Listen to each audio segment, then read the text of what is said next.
topics, whether conscious or cosmic. It's never nonsense, mega levels are microscopic. It's a Killah Priest project, AD control the rocket. Before we land the plane, many things we engage and explain. The unexplained, without mask. Welcome to the Killah Priest podcast. Yeah. Killah Priest podcast. Hey, you guys. We're gonna make it. Yes. With the MES, the MES. From above and beyond rap, we are back. Making contact, combat. This is where we calm at. We're at the Podcraft. Don't laugh. We're about to give you a half. Maybe the whole thing. We old kings, you know what I mean? We're young kings. We done things. Just straight off the top. Yeah. For the Podcraft, we are here. What's up, y'all? What's up? Mm-hmm. What's up? Mm-hmm. What's up? Yeah, I'm looking to the pod. I'm looking to my left. I'm gonna look to my left real quick and see everybody is deaf. I'm feeling real good today. We in the third day of 2024. We have just seen a rainbow. Mm-hmm. You know, a lot of people see rainbows, but we just saw one when we was coming in. That's right. I said, damn. It always rain a little bit too, right before sun shower. Yeah. About an hour. Loving you. This AD. Oh, baby. Sun shower. About an hour. Loving you. Oh, yo, it's so beautiful too. It was like, oh man, it was just like somebody just threw frosted flakes and or Skittles, or maybe just Skittles up in the air, and it's just like Lucky Charms. Yeah, Lucky Charms. Lucky Charms, yeah. Beautiful, man. Fruity Pebbles. Yeah, the Three Devils. Oh, Fruity Pebbles. Oh, Fruity Pebbles. Yeah, well, you heard something crazy. That was deep right there. That sounds like a crazy ass cereal. No, not for rainbows though. Rainbows with the Three Devils. That's an oxymoron. And it was Fruity Pebbles. No, for real, it looked like you just took a bite out of it, man. Mm-hmm. It was a magnificent. What's up, everybody? Y'all coming in the building. Today is going to be off the meat rack. I see you, Brown Buffalo Salinas. Man, it's going to be Black Invincible. We got the Aboriginals. Oh, man. We got Topcatz coming through. Yeah. Topcatz is going to be here with the top hat. Yo, I better stop that. For real, he's going to be in the building. I already see. And I see the War Axis is going to come through. Brown Buffalo representing. Ben Frank said Killah got bars. We ain't even start the show yet. We were ready to go. For real. That's right. I was just looking up there. Hold on. Let me move this over to my. Let me move it over to my left. Yeah, what's up, Rocketeers? Y'all in the building. Shout out to the Rocketeers. Y'all in the building. Like I said, I saw Miyoshi yesterday.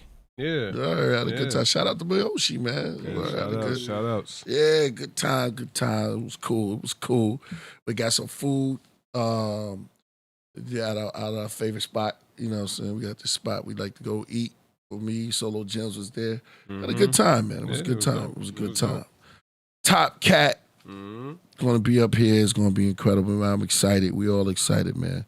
I had Aboriginal, had Dane Calloway at Kudomayo.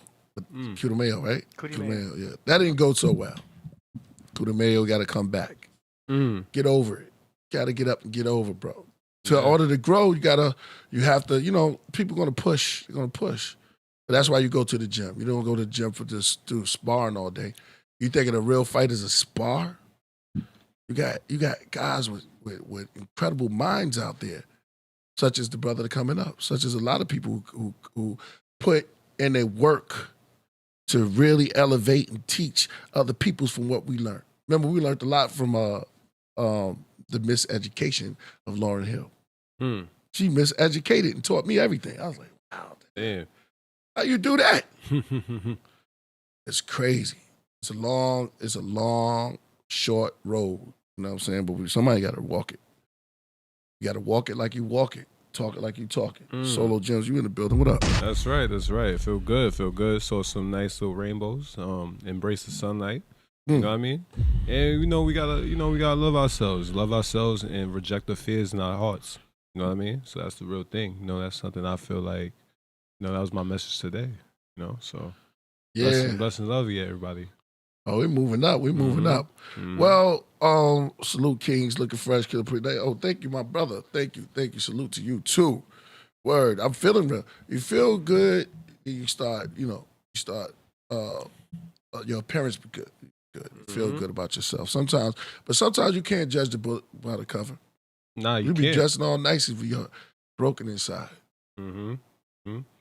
That's right. And then you have to work on that. You have to start on that. That's not my job. It's your job. It's all of our job. Well, if I'm feeling bad, then you'll know it because I won't be glad. I'll be sad. Sometimes some people be mad. That's right. Let me grab my pad. I ain't even. Yeah, right. Yeah. But I didn't even try to make that right. No, if the pads was there. No, I'm just joking. Bloodline over everything. Somebody said open to knowledge, and you have to be open to knowledge. I see the bow and arrows in the building. Yeah, it's gonna be fire.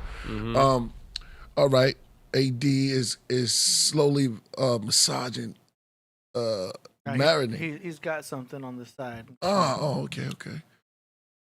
Well, let's get started, man. Good evening. Welcome to the Killah Priest Podcraft. I'm your host, Killah Priest, the Iron Sheik from the Middle East. I'm almost there, so prepare, say peace. Technique. And running the rock is none other than AD, A Dizzle. Yeah, peace. What's good? I used to like a song called Money in the Middle. And to my side, don't slide. You know him, he's Solo Jim. Peace. Bless love, everybody. Keep elevating and take those fears out your heart, like I say. You know what I mean? Embrace your love. You're above the rim. That was my Tupac. That's real. Yeah. 2 shots. Embrace yourself, man. When I was young, I used to wear tube stocks. Hey. At the bar, or you should spit bars, you have a few shots. That's right. Man. YouTube's a lot. Now let me stop. No, I got you. All right. We in there. We just feeling good today. All right, so yeah, I see y'all in the building, Andy and Carter. Oh wow, they come in with tomahawks. Oh whoa, it's on the meat rack. Yeah.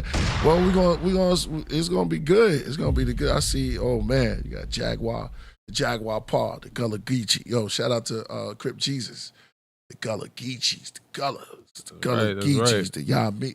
You know what I'm saying? Yamasee, the tribes of the Yamasee, and long, thick history and stuff like that. I got a lot of questions and stuff. Serious as cancer. You know what I'm saying? But it's gonna be beautiful. But I can't wait, man. So we here to elevate and educate and also illustrate. You know.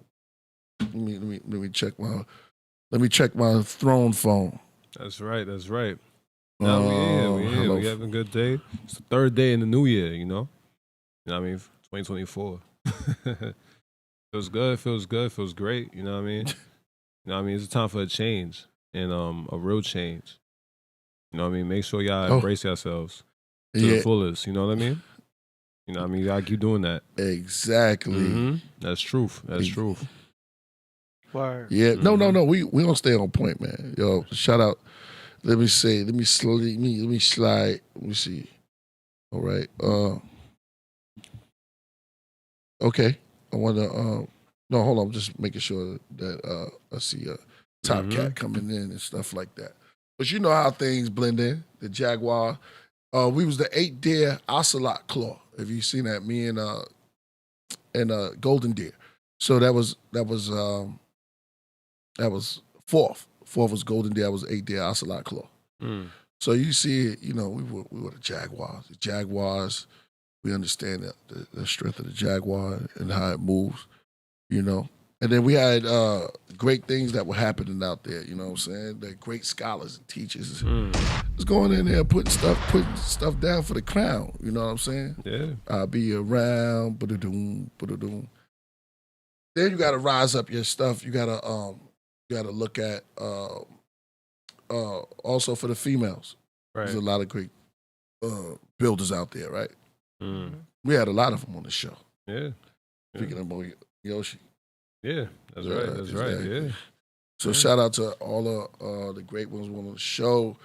We had the Paw. We had Dolly. Sophia Stewart. Sophia Stewart. Yeah, exactly. Mm-hmm. Came through. That's right. And run, rally, run. Mm-hmm. Word. So a lot of great people came through. Right. So we have the Gullah Geechee. Yeah. All right, so we're gonna get that across. Well, let me get this together. Hold on. All right. So let me get this. All right. So I know y'all loading up y'all Warzone. Yeah. Somebody said Todd Craft. Yo, catch a wave because Todd Wave will be here in a few. You know, I mean, shout out to Todd Wave. Facts. I love. Okay. Right. Yeah. So, no, what you got to say, AD? How's your day been going? Good. Just holding it down, doing my thing. Know what I'm saying? That's right. Right. Life is good. Oh yeah, that's good, man. Yeah, Looking forward to the show. Looking forward to the new year. You popped up on us with that grape drink. Yeah. Man. That's real. Lance, I know you looking. You said you've been to Popeyes. What you say you went? He was bragging about that. He said he went to Taco Bell. He's like Taco Bell. He went to Taco Bell. Taco Bell. He said he went to every fast food restaurant. No, I don't blame him. He probably don't get enough in Alaska. You know, Alaska. I was about to get. You saved his life. You saved him right now because I was about to go in. Because No, that's not no. the place to go. Fast cars, fast life. I compare it to I'll give him pass only because I compare it to how I feel about pizza in general. You know what I mean? Because I don't get it out here. That's respect. I don't get pizza out here. Shout out to Nick's. Yeah, out in the Bronx, New York. It's one of my favorite spots out there. Yeah, Nick's. Nick's. Right. I ain't gonna front. What's the name of that? We just a cat, man. Yo, what's the name? You know the spot we went to on the spot we went on 96 with the in Lexington. The pizza spot? Yeah. That was fire. Yeah, I don't know the name of it. It's a fly spot. Fire. I'm not gonna front. I'll have to look it up, but yeah, that's a fly spot. Yeah, that's another fly spot downtown. But now we're gonna get down with some corn. I mean, it's New York. You can find pizza anywhere in New York. Yeah, exactly. You know what I mean? People got other recommendations. I'm pretty sure I'll take it still. You know what I mean? Yeah. You know, Cross Bronx Pizza, that's another spotlight. M&R's, but that's by my old high school. I can name a lot of big pizza spots right now. But yeah. But I don't blame Lance though. I ain't gonna lie, I don't blame him because you probably if you crave something and you don't get it out somewhere, it's like yo, because we all got our moments like that. Huh? We all get our moments like that. We be craving something that we like. Damn, I was back home or back when you at your spot. You're like, yo, I want that, but you're not in the area of what you normally get. Because out here in Cali, there's a lot of burgers and Mexican food. Right. You know what I mean? There's top spots too. Right. But like, I crave like a good old Chinese food or something like that or Jamaican food. Right. You know what I mean? Like it's just how it is. It's just how it is. Yeah, man. Jamaican me hungry. Yo. Yeah. It's real. Yo. Endless love. Yeah, man. It made me want to sing right now, man. I'm in the zone. Shout out to all my singers out there, man. If y'all singing a song, sing that song. And you sing it, sing it to the top of the morning. Yeah, you know what I'm saying? Sing it to come the from the soul, Exactly, to the T-O-P. That's right. Make sure you have that celebration in your heart. It's real. If time is a limit, so that you Yeah. So the Most High stays with me. So the Most High to my ghost fly. Yeah. All right. Well, we talk about food and everything. That get me into some corn.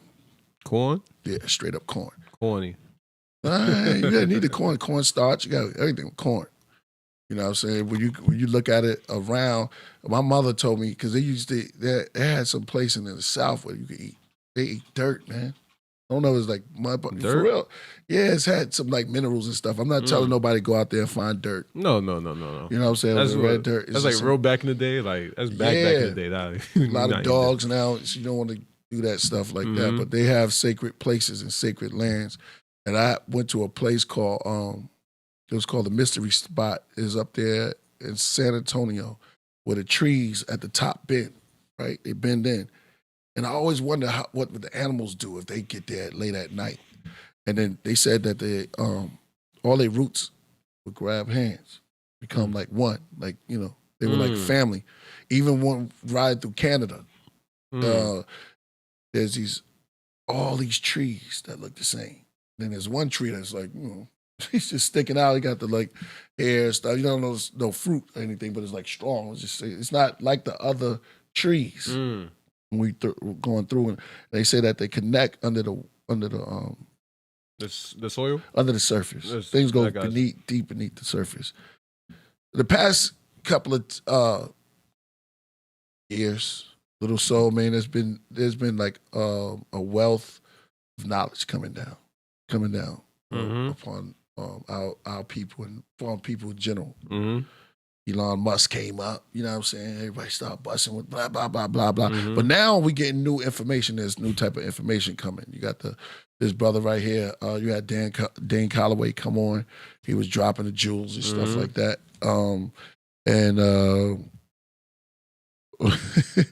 Well, you had him coming on, dropping the jewels and stuff like that and doing his thing. And then you had Aboriginal come on. But this brother right here is like, I mean, he's got electric voice when he come on. We was talking here and there. He's about to come on. So Topcatz is about to come on in a minute. And we're about to get into some real good knowledge. So pull your bows back. You know what I'm saying? That's right. Get your headdress. Boof. Out. Right. And let me see if you're ready. But before we do that real quick, Solo Gems. What's up? Drop a gem on him. Because, you know, Miyoshi was like, yo, you me? dropping some jewels. You know what? I keep it from the heart. You know what I mean? And that's how I look at my perspective in the world. Like, everything's coming from an understanding level of, like, just self-improvement and what we could do as people to improve in society today. Because there's a lot of chaos in this world. And, you know, I just come from a loving standpoint. I come from an understanding standpoint. And it's about just looking at yourself, or like a lot of things that people go through is very damaging to themselves sometimes. You know what I mean? Because we dictate ourselves in fears instead of embracing the love in our hearts. And I said that earlier because we kind of put our fears over our love sometimes, naturally. You know what I mean? Because we feel we're so tied up to a certain emotion. You know what I mean? And it's typically toxic. You know what I mean? Love is very powerful when you don't look at things from a damaged window. When you look things from a clear image and clear surface, you get understanding of things. And I think a lot of people stick to the surface of the world and never really go deeper into the world. You know what I mean? Like you said, the don't judge a book by its cover, right?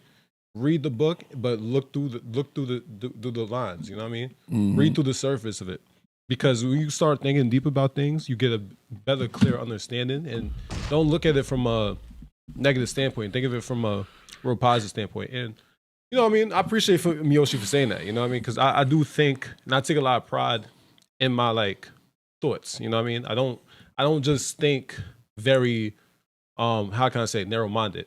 I think very deep and wide about things and try to understand things from the surface. You know what I mean? Even though people are not going to give you clear understanding. So you got to just understand it from a more embracing level things. At the end of the day, you're not going to know everything. But the truth is, just look into your hearts and then reflect that onto yourself. And what could you learn from that? You know what I mean? So I think people could do that in general. You know what I mean? I just think that's where I come from with my perspective and my gems in general. Like I don't drop gems just because I want to drop gems. I just want people to pick it up. You know what I mean? That's right. You know, that's the truth. Like it's real. You know what I mean?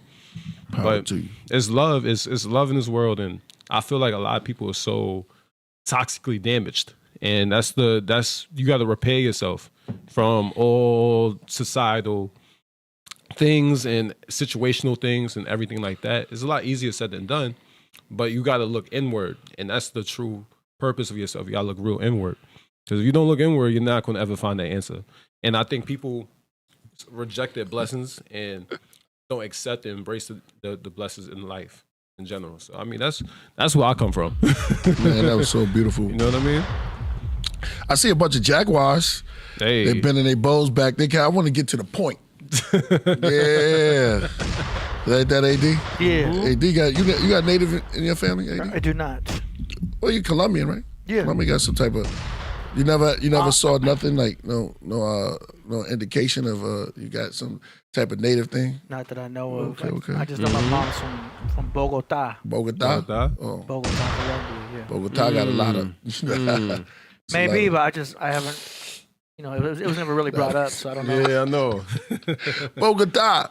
Yeah, Bogota. So I went to Bogota. I've been to Bogota. Man, shout out. Everybody know my fam out there in Bogota, man. Buddha, man. We lost him. Shout out to Bogota. If y'all listening to this, man, he was they threw a mural of me up there. But every time we go up to Bogota, we have some of the greatest time. They fruit. One thing about Bogota is that daggone tangerines. Yeah. Yeah, they it's got very tropical out there. Yes, tangerine juice. Right. It's like orange juice, but there's tangerines out there. It's like tangerine. Shout out to Seasick too. Bogota. I met him out there in Bogota. Bogota. Yeah, exactly. Yeah. Yeah, they invited me out there. I just, you know. Oh man, the coffee flows. Yeah. I bet a bunch of Mountains, things flow. Yeah. Oh yeah. I could imagine. I bet they got all kinds of things. It flows from the mouth. Exactly. Yeah, I could imagine. All kinds. Yeah.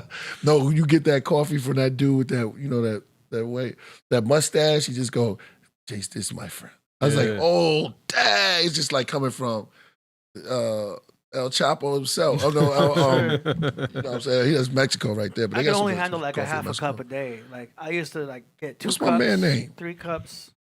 And I realized half a cup, that's good for me. Yeah. Yeah. Nah, you gotta dose what you could take in. You know what I mean? Yeah. That's why I don't drink. Like you supposed to down the bottle. Yeah. People be ordering ventis at Starbucks. I get like a grande. A grande? An iced grande mocha. Oh, man. With the bougie. Yeah. The bougie. Ice grande mocha? Yeah. Okay. Mocha chocolate? No. Grande Let mocha. me tell Topcatz we ready. We ready for you, my brother. Yeah, we got somebody in the background. Oh, is that him? already. Okay. Hey. All right. Well, ladies and gentlemen, gods and goddesses and all type of beings. You know what I mean? Mm-hmm. Being from here or there or from or far, we gather here today, hear some knowledge and stuff, and that's what we do on the craft because we traveling. We time traveling. This is why we call it the Podcraft. We inside of a pod, and this is a craft that's just moving, and we're moving ourselves with knowledge. It's almost a Merkaba. Said it right there. Hexagon, and then that stellated. Once it stellates, then it turns into the what's a hexagon, and then it comes a dodecahedron. The dodecahedron. Damn, we got 270 people already? Hey. Man, let's not act like we new to this. Come on, bro. I know. During COVID, we. Look, you know what I'm saying? I see the numbers and everything. Open up the door. Yeah. That's a lot of people this early in the show. Hey, they coming to see Top. Hey, right. listen. Somebody put the word out. Oh, Indian Red in the building. Shout out to Indian Red. Right. Let's go. All right. So in the back. All right, let's bring them up to the forefront. Ladies and gentlemen, Topcatz. What it do? I see you, my brother. You know what I mean? Oh, we got the Bay. And I'll be in the Bay Saturday. Hey. We got a show out Saturday. And I'm bringing some special guests with me.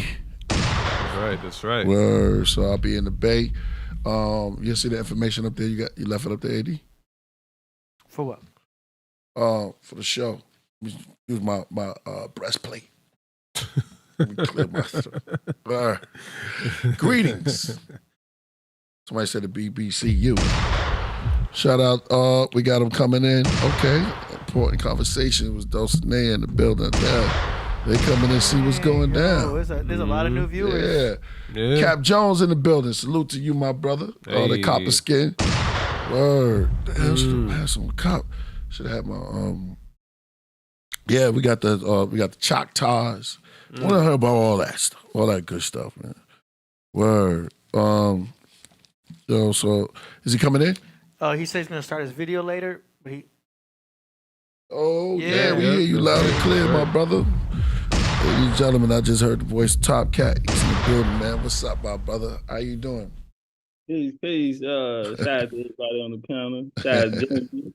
Shout out to Uh, the priest. And shout out to AD. Peace. AD. All right. Peace. This is Solo Jim. Peace. What's good? I don't think he heard. Mm-hmm. Just getting it together. Peace. I see y'all. That's right. Whoa, we about to go in. Today. I see you suited and booted tonight, man. Yeah. You see me warmed up for you. Yeah. It's like I feel like I'm in a powwow, so I had to get down. So yo, let me go ahead, man. So I suited up, man, for you, brother. Word, no doubt. Word. So I respect it. Word, respect. How you doing? How you feeling? Oh man, I'm feeling good. Getting ready for this new year, this 2024. We look to apply a lot of pressure. Man, last year we did our first pyramid tour down to Chichen Itza down to Mexico. That was our first national. Before then, we did 10 trips in a year, just around America, North America. So a lot of prominent ancient civilizations here that's right in our backyards, but we're not informed on, this. Man, yo, that's crazy. I was just hearing. I think she said that yesterday. She said somebody was talking about there were hills and AD in Cali. That's actually pyramids. Oh wow. Yeah. It was. That's what I've heard. You know what I'm saying? They said some of those hills. You talking about you going to Hollywood Hill? You stepping on some ancient mound or something like that? Yeah, ancient territory. No way. Yeah, right there in your backyard. You been here all this year. You ain't think you look into it. I didn't know. I got either. Right? I got friends that be going to the casinos. Oh, okay. Yeah. Okay. And like Kanye, y'all familiar with Kanye last rant?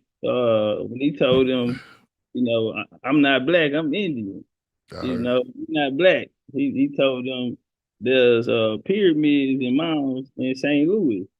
And so he was speaking about Tokyo, Monk's Mound. One of the largest mounds here, the second to be Emerald Mound down in Natchez, in Mississippi. Wow. You pull that up, AD? Some of those mounds up there. That's crazy. Yeah, I know. Kanye, man. Yeah, he did do that. He did on that rant. He just straight up said that. Yeah. He said, "No, we the real Indians." That's what he said. He did say that out of his mouth. He did say that. That was powerful. Shout out to Kyrie. Little Mountain. Here's another one. He always support. Little small. It don't matter how small your channel is or whatever. Right. If you're Indian, Kyrie come through. He'll support. Well, that's Kyrie. Kyrie Irving. Kyrie Irving. Wait a minute. So him and go ahead. Now I was gonna say a few people. You heard Duke Deuce out of Memphis. The rapper Duke Deuce. Yeah. I think I'm familiar. Yeah, Tip. Out of Ohio. The Ripper happening. Yeah, a few people. Right. I've been hearing stuff here and there. Well, the music industry they starting to tap in. Matter of fact, Duke Deuce was on Say Cheese, and he referred to black culture in Memphis, and he corrected Sean and told him indigenous culture. We indigenous in Memphis. You had Queen's Mound, and you had the Chickasaw down there. That was a lot of important history down there in the Tennessee area. Cherokee, or their migration to Georgia. I did used to hear ODB used to say a lot that he was that his family sold Manhattan. He used to tell us all the time he was Shinnecock. And he would say about his family and him and Papa Wu also. Papa Wu was his older cousin. So yeah. This is nothing new. Apache, I need a gangster boogie. Even in Westland, they had the dude in Powwow, the big, and I think it was the Furious Five, the Fantastic, the Furious Five, Grandmaster Flash and the Furious Five. He had the big powwow thing on his head. Yeah, you have a lot of people was representing back then. You know, Chuck Berry, you know, King wow. Rock. You know, that movie Cadillac Records, Chuck Berry came in and was like, this car say you're Indian.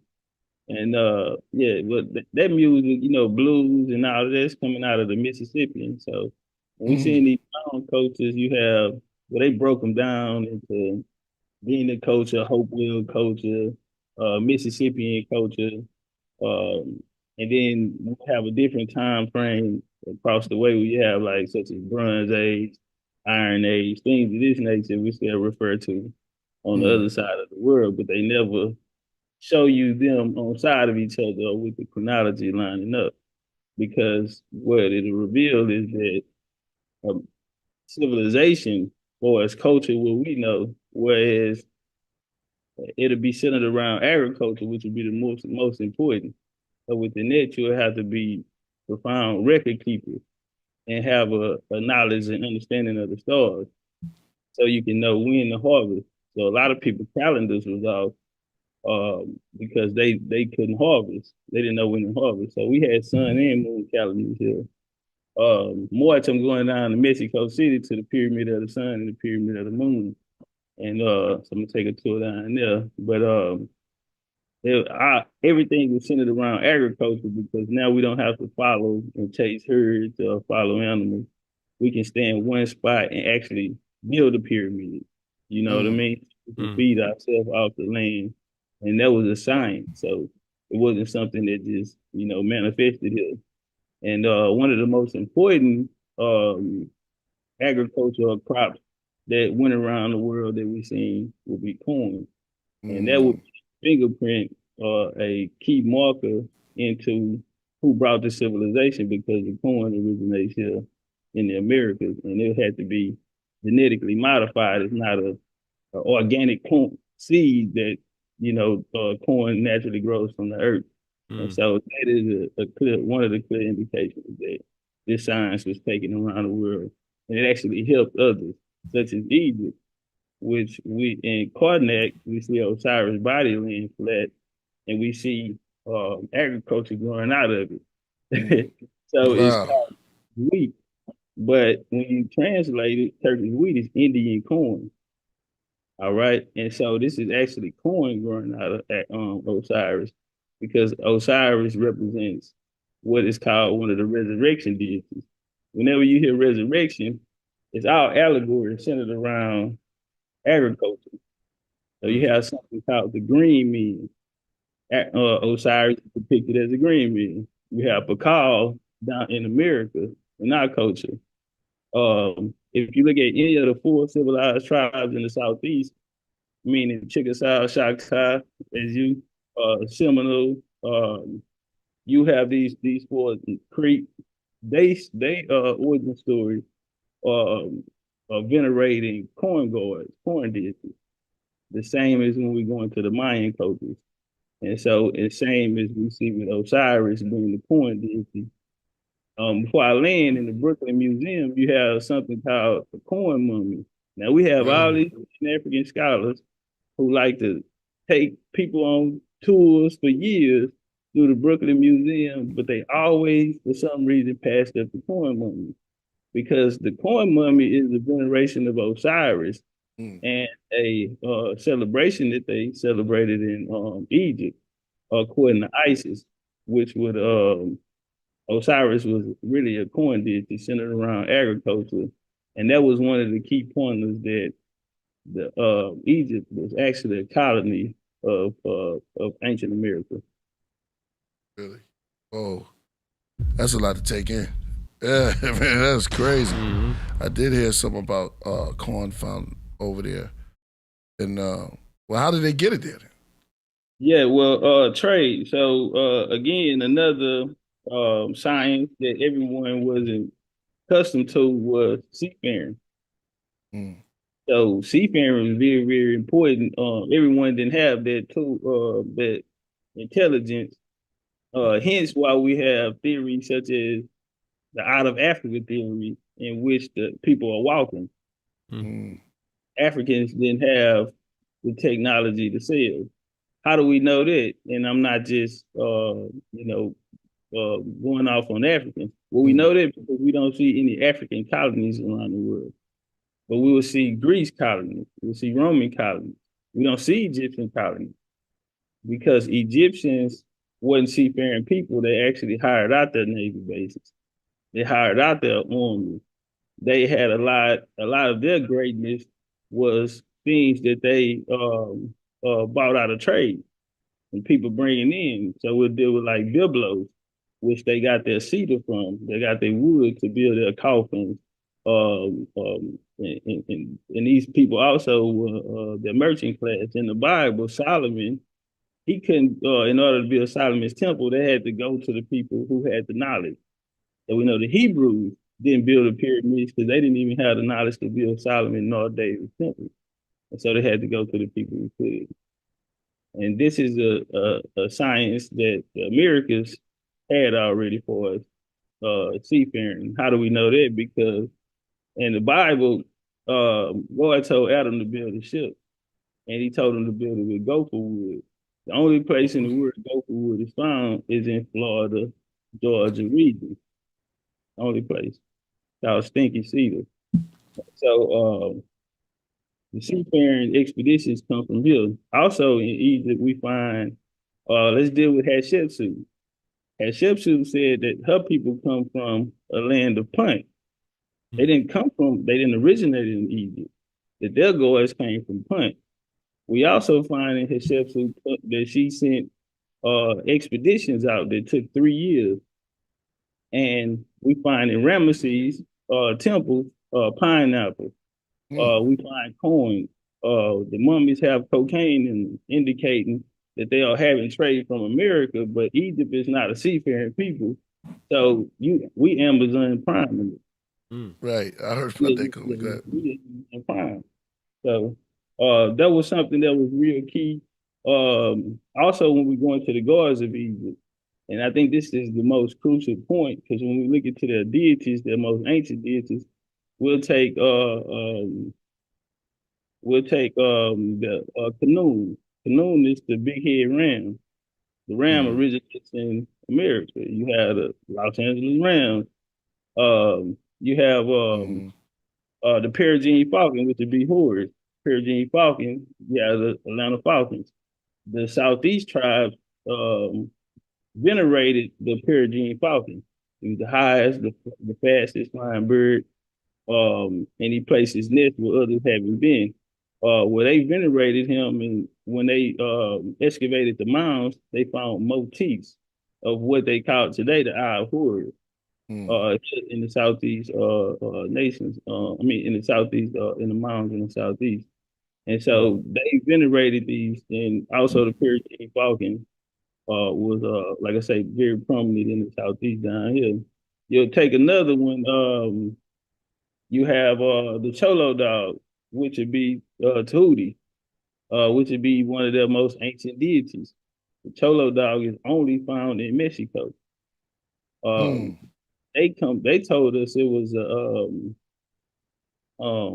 I can't think of what they told us Tahuti was. Can y'all remember what he was supposed a jackal? But we know jackal brown.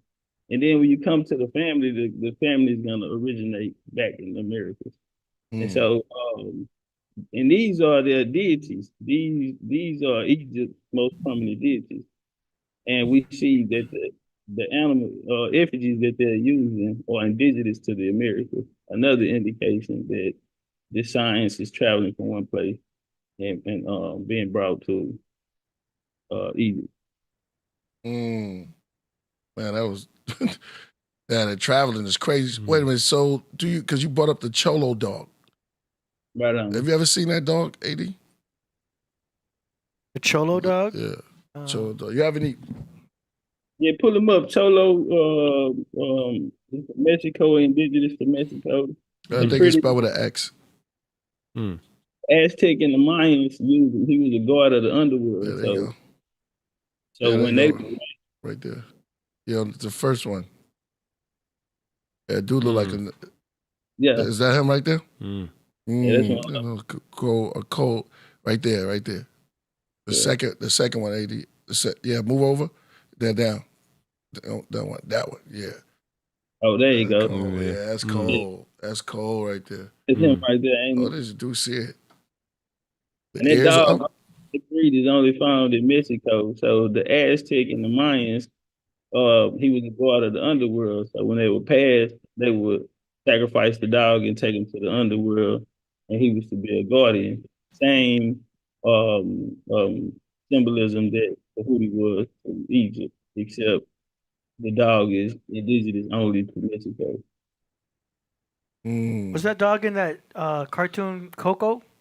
Remember, because Disney had the ancestors who had passed, and there was a dog in there. I'm not sure if that's the same one. Yeah, I didn't see that. Yeah. I didn't see that.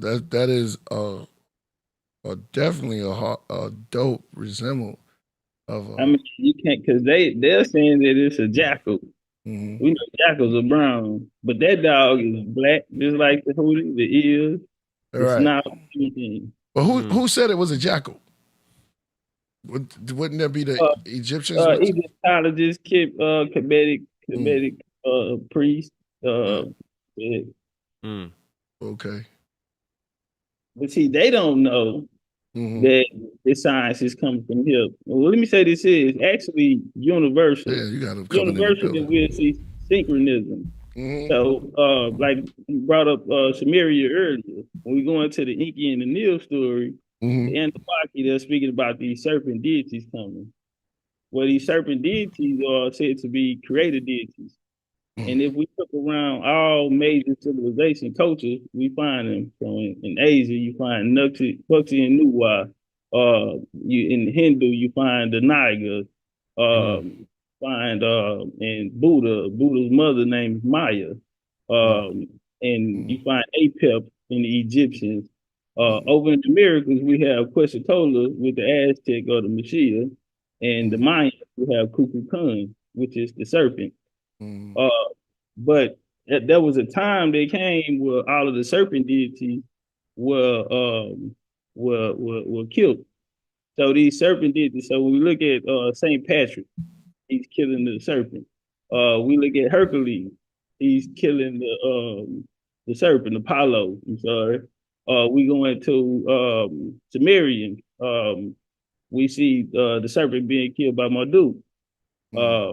All of these people are said to be those that came and slayed the serpent dragon. So in the Bible, when they say that there were giants on earth, that the gods, the sons of gods came to the daughters of men, meaning that these people that derive from this bloodline are these people who created people here, the creation gods, being the serpent gods according to the Sumerian and other texts. Even in the Bible, Genesis 3, we had a serpent. So the serpent deity is representing the creation gods, where they'll be taken down by all of these other figures, St. Patrick, St. George. You look around, it's in Irish, it's in all these different cultures. Well, it falls into what is called Marianism.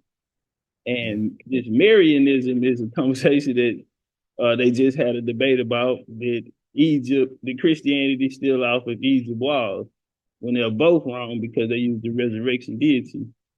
Resurrection deity, again, like I said, is centered around agriculture, and the agriculture is going to be corn. Corn is originated in America, is genetically modified, and scientifically engineered. And so, so these serpent deities will be slayed, and it'll be feminine. It'll be a feminine deity which will take its place, and so that's where we get the black Madonnas that we find around the world. It's called Marianism worship. Marianism. Pull that up, and that's the worship of Mary. So it wouldn't officially be Mary in Christianity; she would be Mary, but it'll be fusion around the world of her. So you right? Go ahead. No, so what you saying that what I'm getting is that You said everything originated here, Correct. and then it went abroad, across to Africa and Europe, India, India, and all the holy lands, like right. Mesopotamia. Babylon, Mesopotamia, exactly. And the serpent is our story. What do you? But the serpent is a universal story. When we look into it, all of these stories are universal. All of them have their story. Right. All of them have these deities who have come down and be creator gods over basically like demigods. All of them have these same stories, these synchronisms of like you have Christ and you have Buddha, everybody born on December 25th. Have these resurrection deities throughout all of these cultures. And so these things on the current in every culture. Every culture is not having the same experience. What happened was it's one story. The people that came from the origins of where the civilization or the science is going to come from, this is their story that they're taking around to these colonies that they're building around the world, building up these civilizations.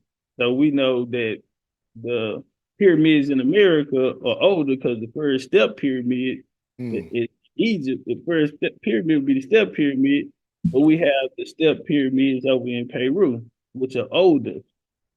Also, the mummies, which are older than the mummification in Egypt as well, in the Americas. Yeah, oh man, this is heavy. This is heavy. That's kind of heavy because so the same story. It's a universal story, and later it'll be fused during colonization. So we'll get the fusions in with the Christianity with these different systems because it'll come out of the mystery system. You will see it after the Bronze Age, the fall of the Bronze Age. A lot of these so-called quote unquote secret societies will be created. And through that, that's where we'll get this line of what we know today is like Freemasonry, secret societies such as that. In order to get the information and the knowledge and the science that everyone didn't have, especially seafaring, they cut a lot of people off from their information and kept it in-house.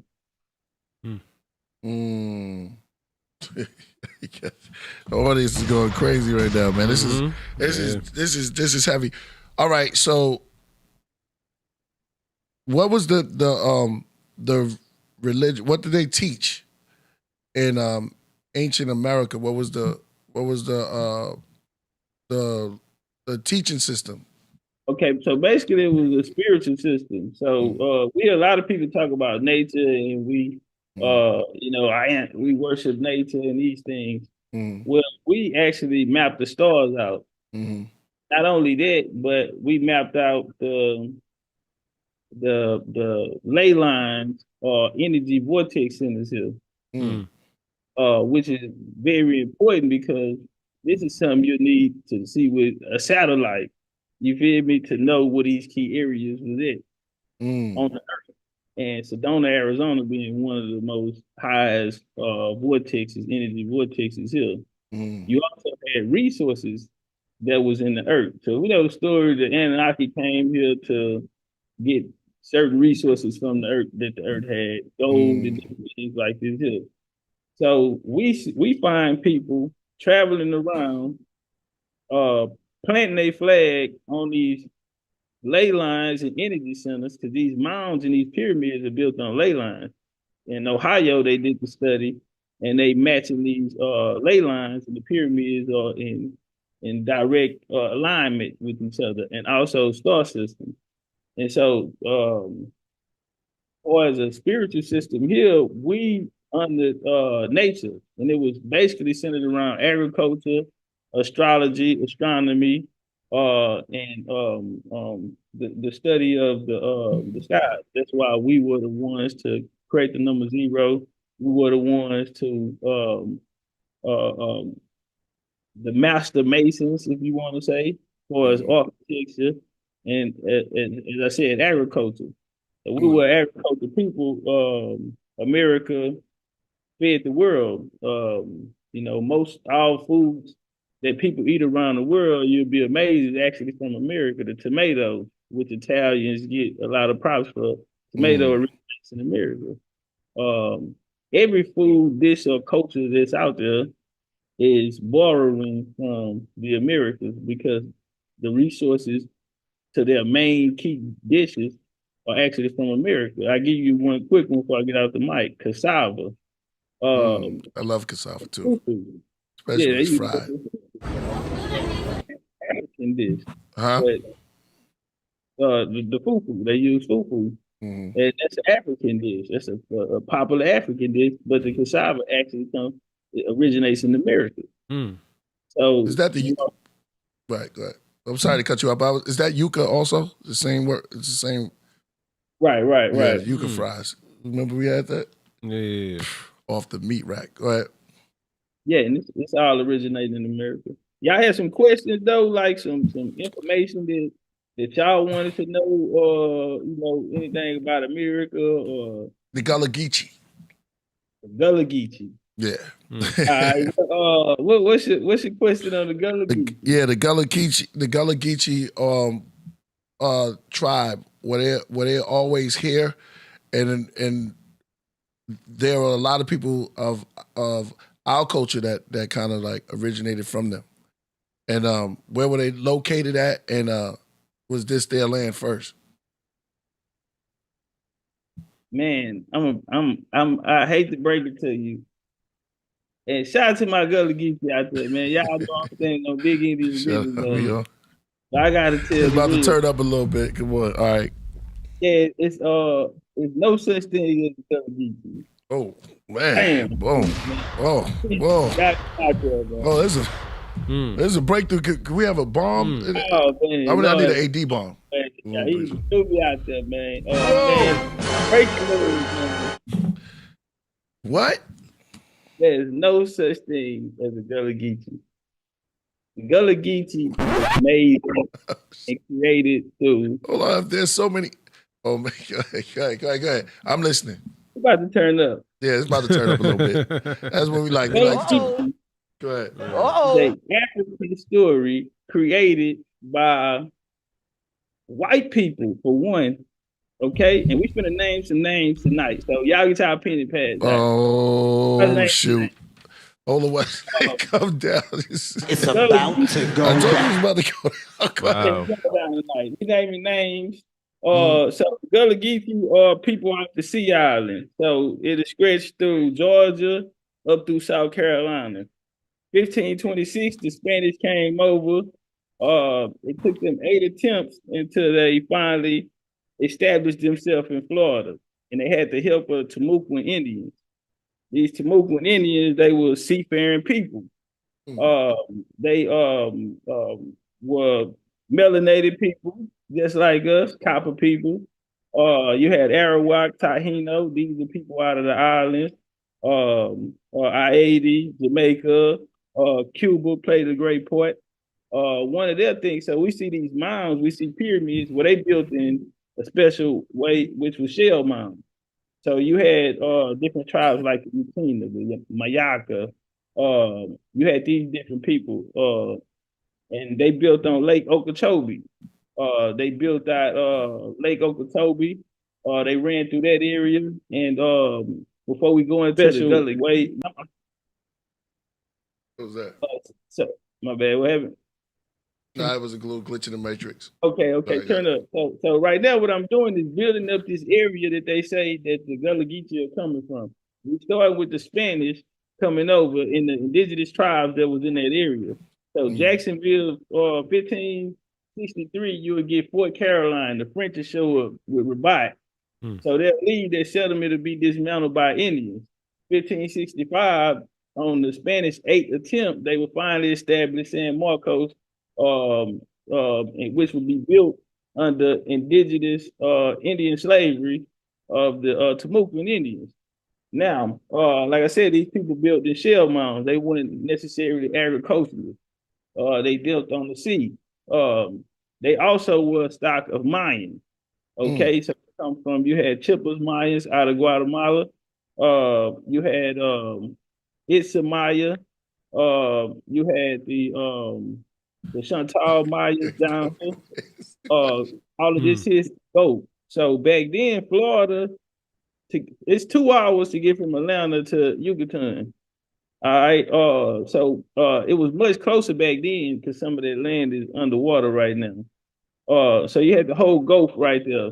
Well, all the way up to Sea Islands, you had a big nation there called the Esquimalt tribe.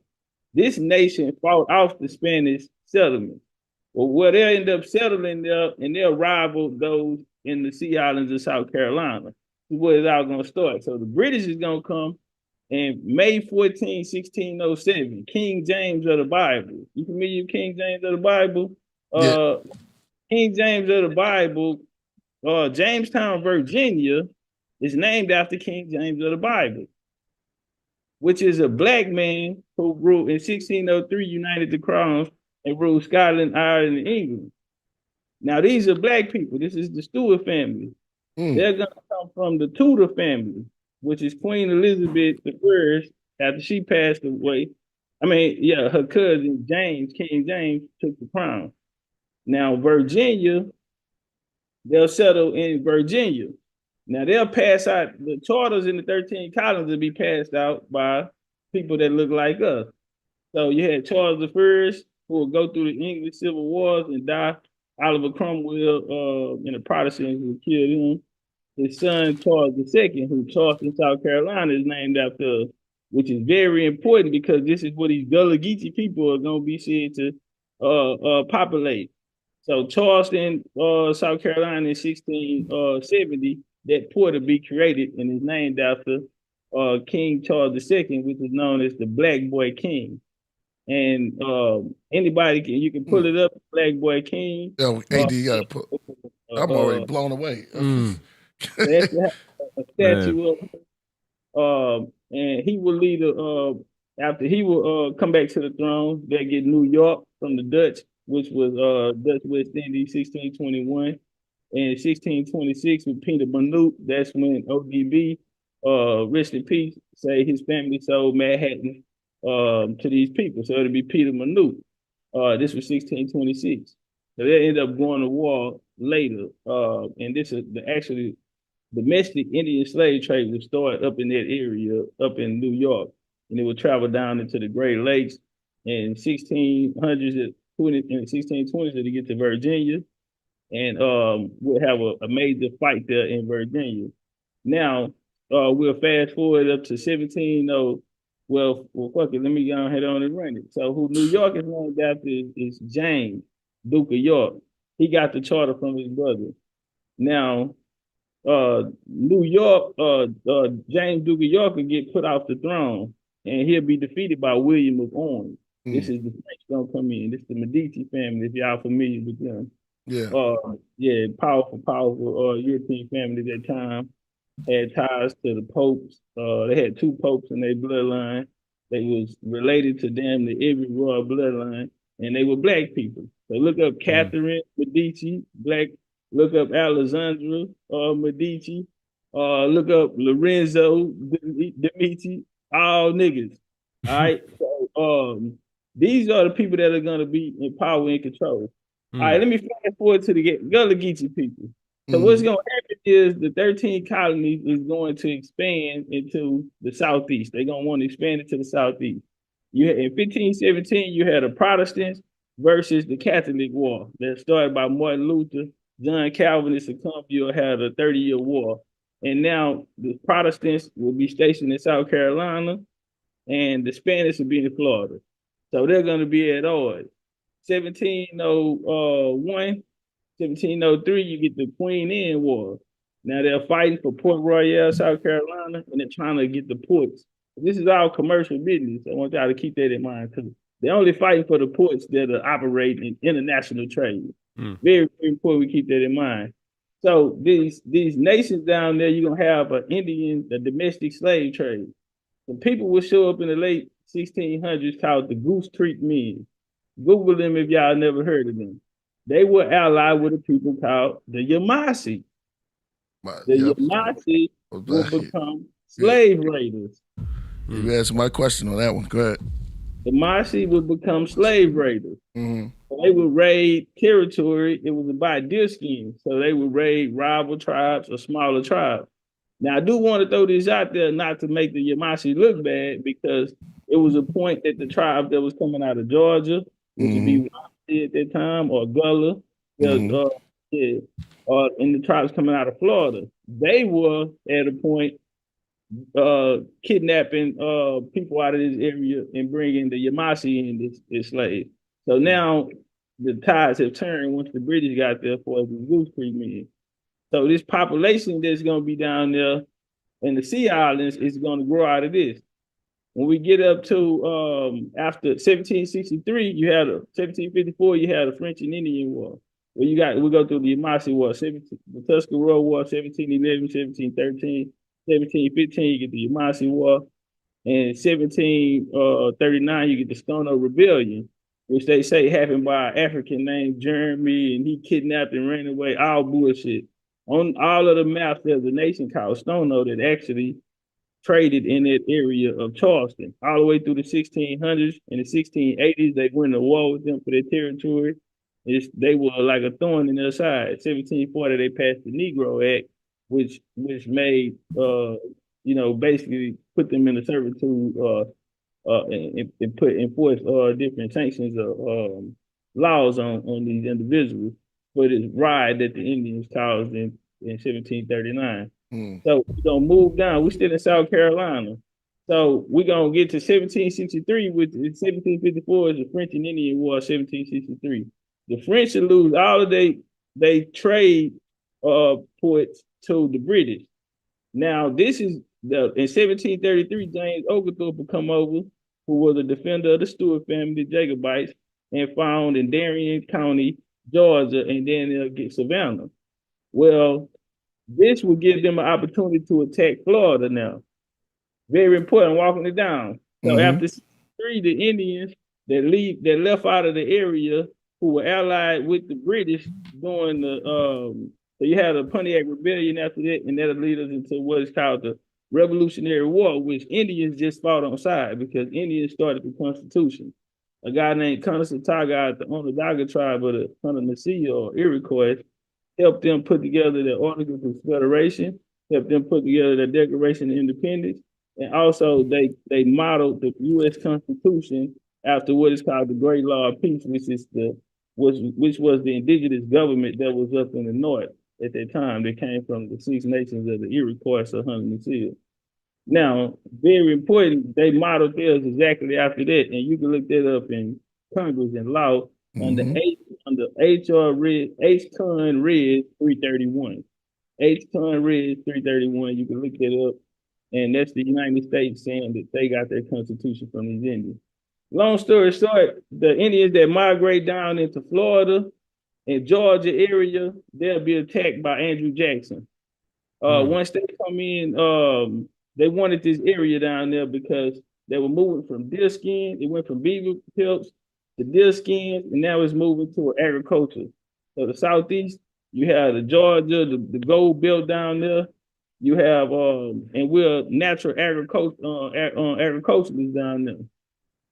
So we get down here, this population of Indians are moving downward into the south,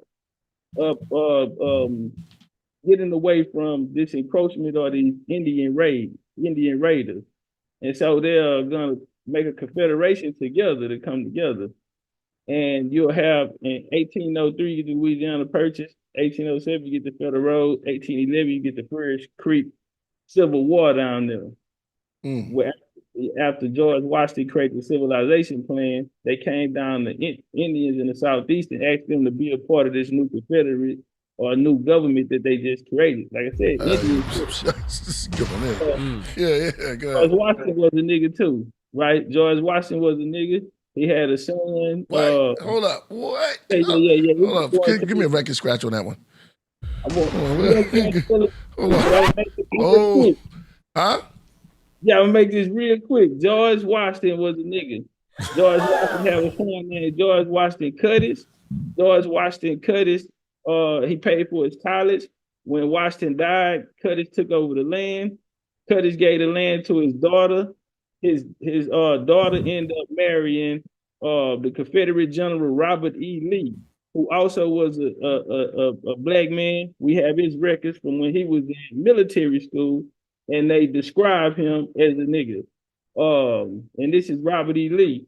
After the Civil War, that land became what is known as a contraband camp, or freedmen camp, where they set up freedmen villages. So it had always been niggas on that land, always was, and still today. You have George Washington family. He also had another son named Les. All right, y'all can pull them up. They got pictures of them. The families out there is all stamped. Anyway, moving back along, right? So let's try to use black instead of the N word, just to color it, so we can keep it going. Go ahead. All right, appreciate it. So we get down here to these tribes that they migrated, and they're leaving away from this Indian slavery that's coming down. That's taking place by this Iroquois. They'll be called the Rickahokans. They'll be called the Westos, and they'll move it to Savannah, Georgia, in 1664. And so you have this southeast. It'll be a big war that'll take place down there. You have the Red Stick War first. That's the Creeks. And then 1815, you get the Battle of Fort Horseshoe Bend. You got Fort Mill, Horseshoe Bend, and you had Fort Jackson. Those that lost in Georgia and Fort Jackson went to Florida in 1816. They became what's called the Seminole Indians. How do I know? Well, my family, my 8 ancestors, Osceola, Billy Powell. I can pull up the genealogy right now. I descend from that line. Let's do it. So you have these people that came and amalgamated together, different nations that was there, who was going to fight off this newly United States, 13 colonies who looked to expand. And so they want to come down and control the resources. Now let's fast forward. Let's get into the real information. The first person to ever mention a Gullah Geechee was a guy by the name of John Bennett. John Bennett, a white boy. All right. He was born in Rouse County, Ohio. And he was an American author who was best known for children's books. He wrote and illustrated some, especially drawing from the Gullah culture. He is considered to be the leading figure of the Charleston Renaissance.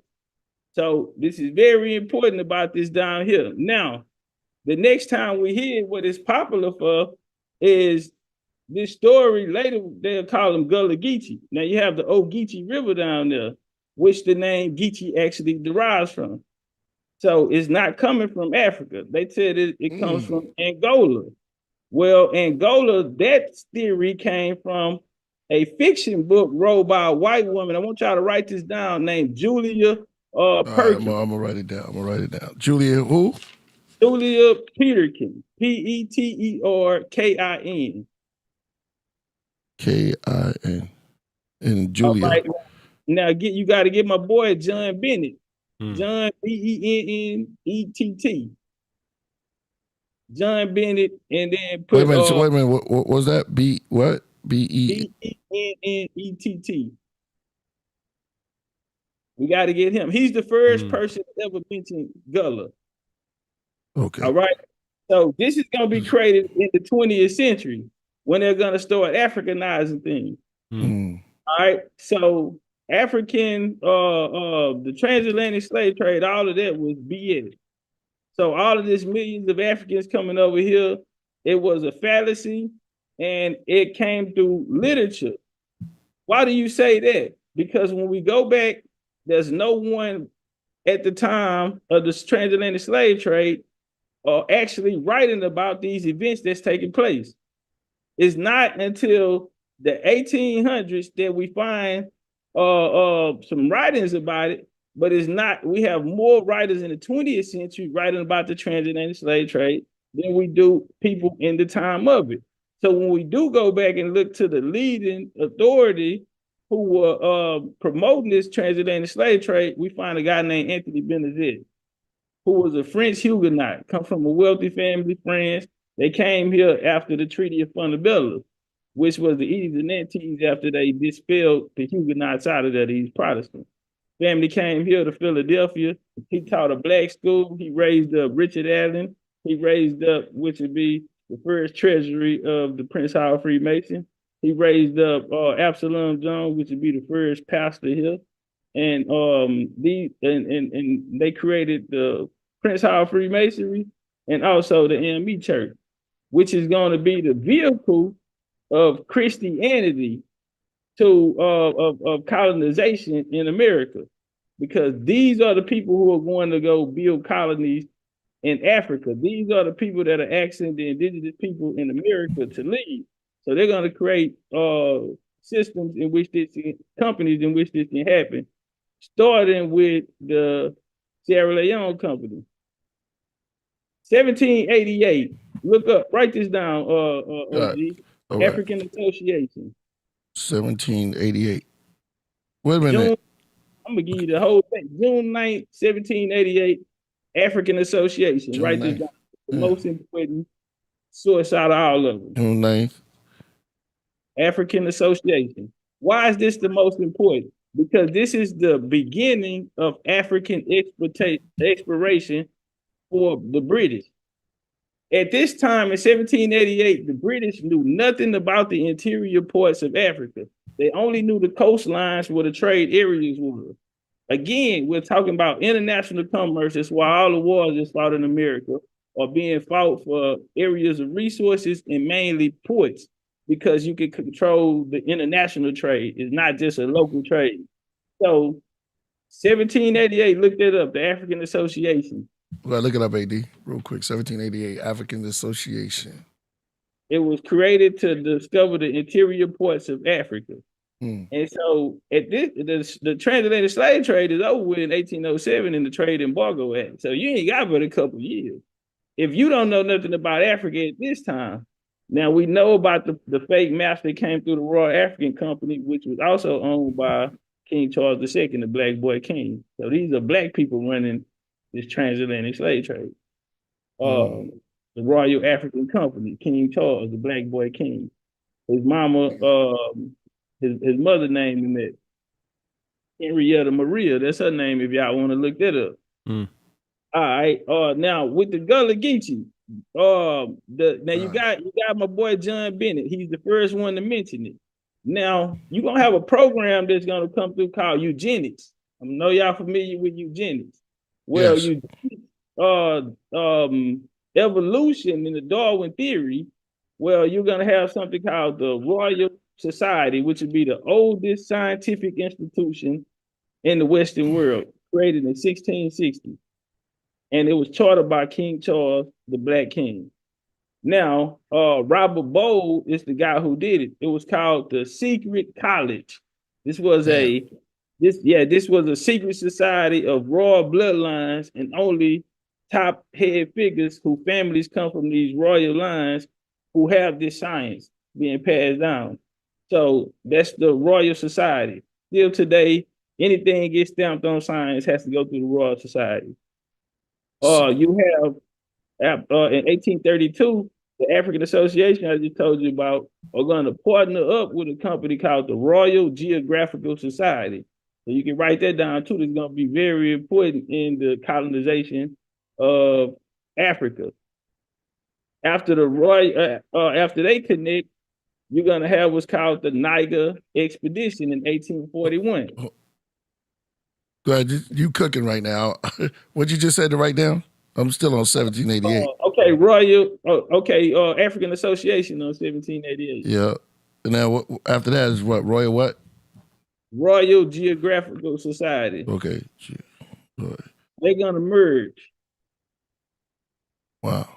Oh. And so the first Pan-African Conference, right? So you're going to have the Scramble of Africa, and then you're going to have what's called the after the Scramble of Africa, to counter it, we're going to get a group of elite Black men who are going to come, and it's going 1897 led by Henry Sylvester Williams.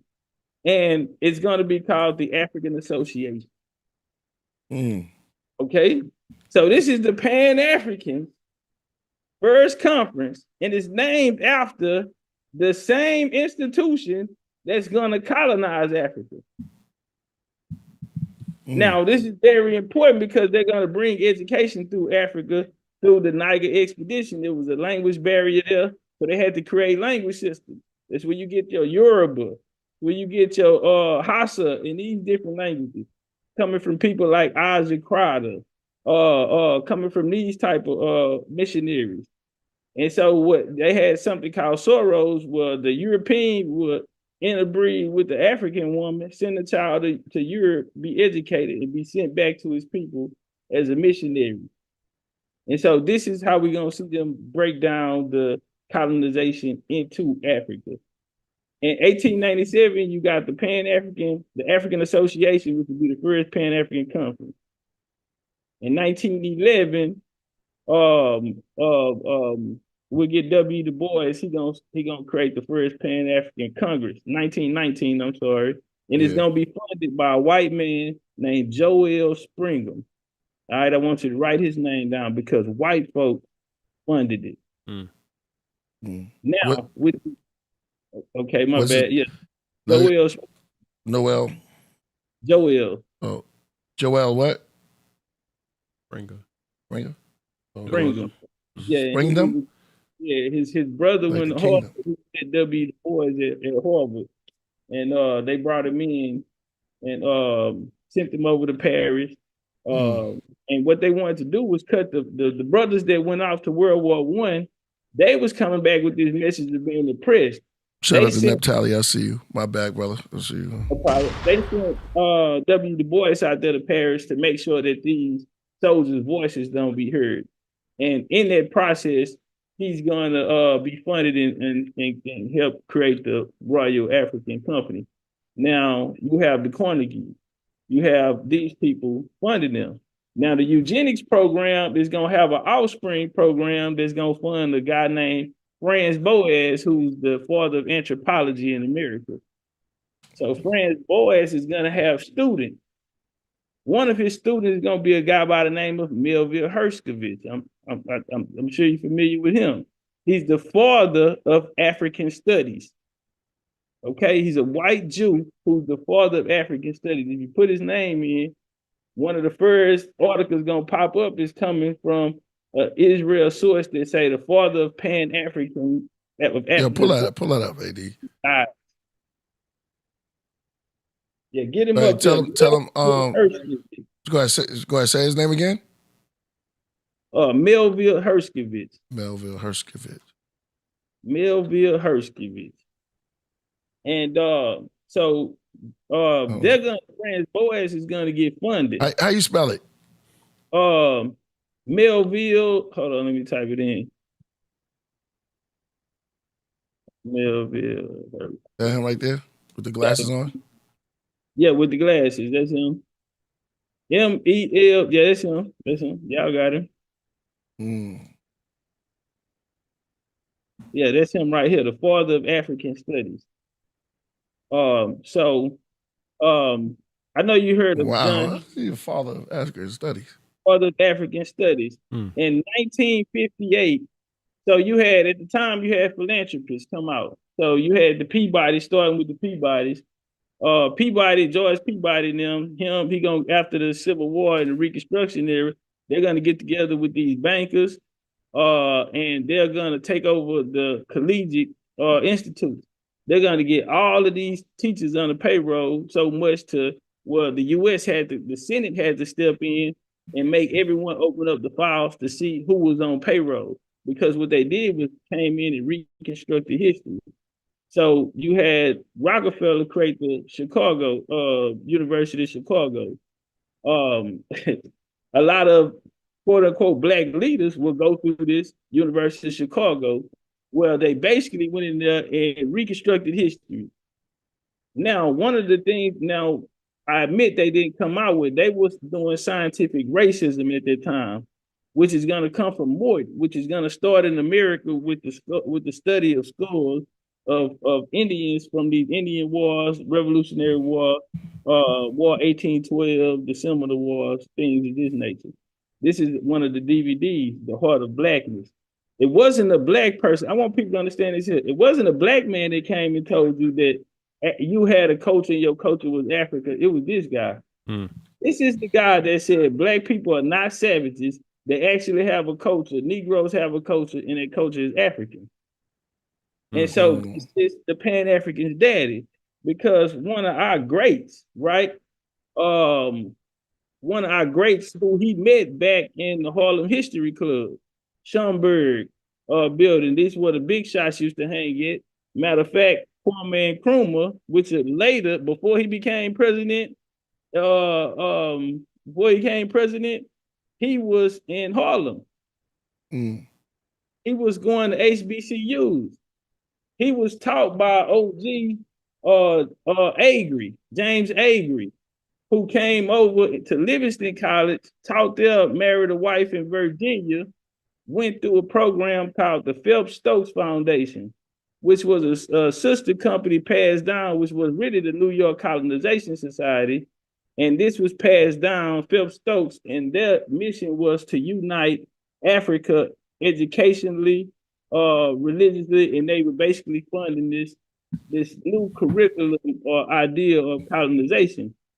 Now, what was important about this, you had one of the fathers of Pan-Africanism, Blyden.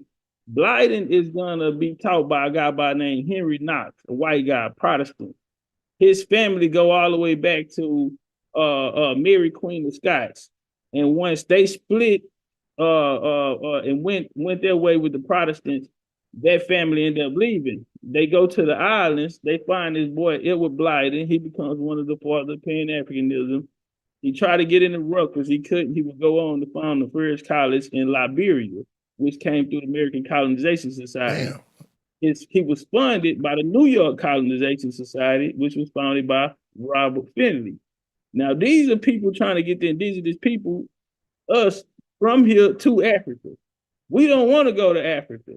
How do we know that? Because in the AME church in Philadelphia, Mother Bethel, Paul Cuffey reached out to a guy named James Fortin and needed his assistance with his friends who ran the church. At that time, this was the AME church, Mother Bethel in Philadelphia, where they asked everyone in the church who was all in favor of going to Africa. They said you can hear a rat piss on cotton. Nobody wanted to leave. Now, this is crazy because this in the 1700s, and this is supposed to be the height of the slave trade. Why wouldn't you want to go back home if somebody took you? And giving them a free ride, you paying them. And so they turned it down, but this was a mission for them to remove us. So when we get down to Melville Herkovitz, you had what was called the Defense Act, the Education Defense Act, if y'all can look that up, 1958. All right, very, very important. The Education Defense Act is the philanthropists are finally going to convince. I'll pull it up so I can see it. I'm sorry, Topcatz, go ahead. No problem. They're going to finally convince the government to provide funding into this African education. Now, from 1923, the eugenics, they were funding them, but they were doing measurements. Then the measurements of your nose, the measurement of your lips, measurement of your skull. These are things they were deeming people, scientific racism about people, trying to figure out people. If your daddy darker and your mom's lighter, they're classifying you in this sense. And so that's when we hear people talking about the big lips, the broad, all of that was attached to scientific racism, which Melville Herkovitz, this was his mission. So he would go to Harlem, okay, with a lady who's very prominent in our community. But anyway, he would go to he in Harlem.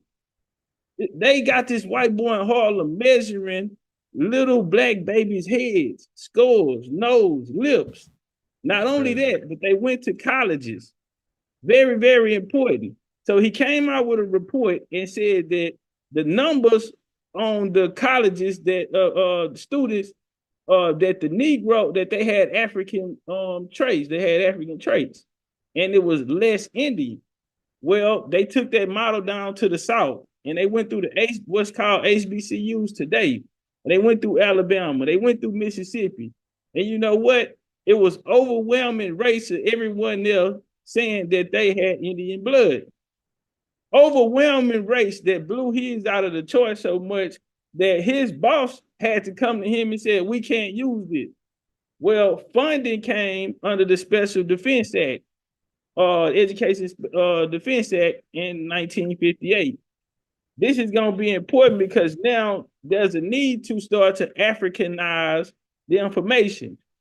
Now, once they start bringing in African languages like Swahili, Yoruba, they start teaching these in Berkeley, California, Berkeley, teaching them in different schools in America. Now, the funding is coming from philanthropy, Carnegie, Rockefeller, they're coming Spelman, Phil Stokes. They're coming from all of these different entities.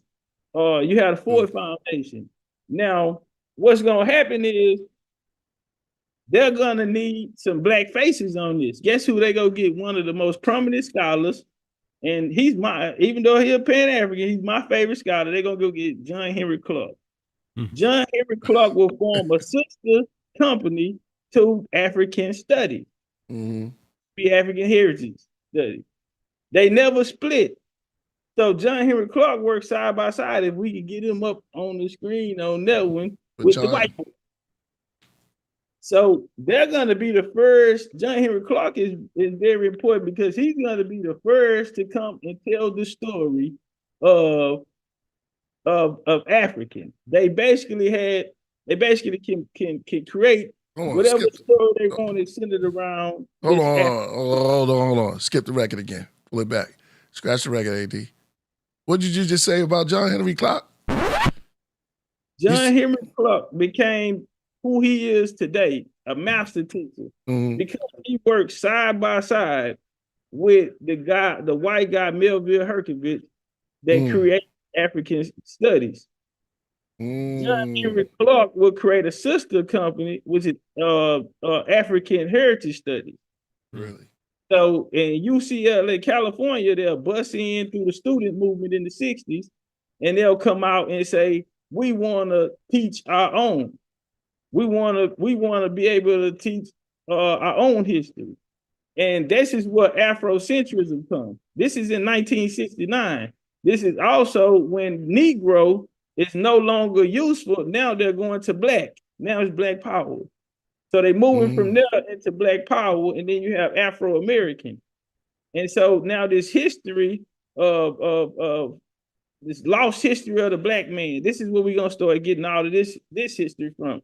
This African knowledge history from Africa, the slave stories, and all of these, such as the Gullah Geechee, right?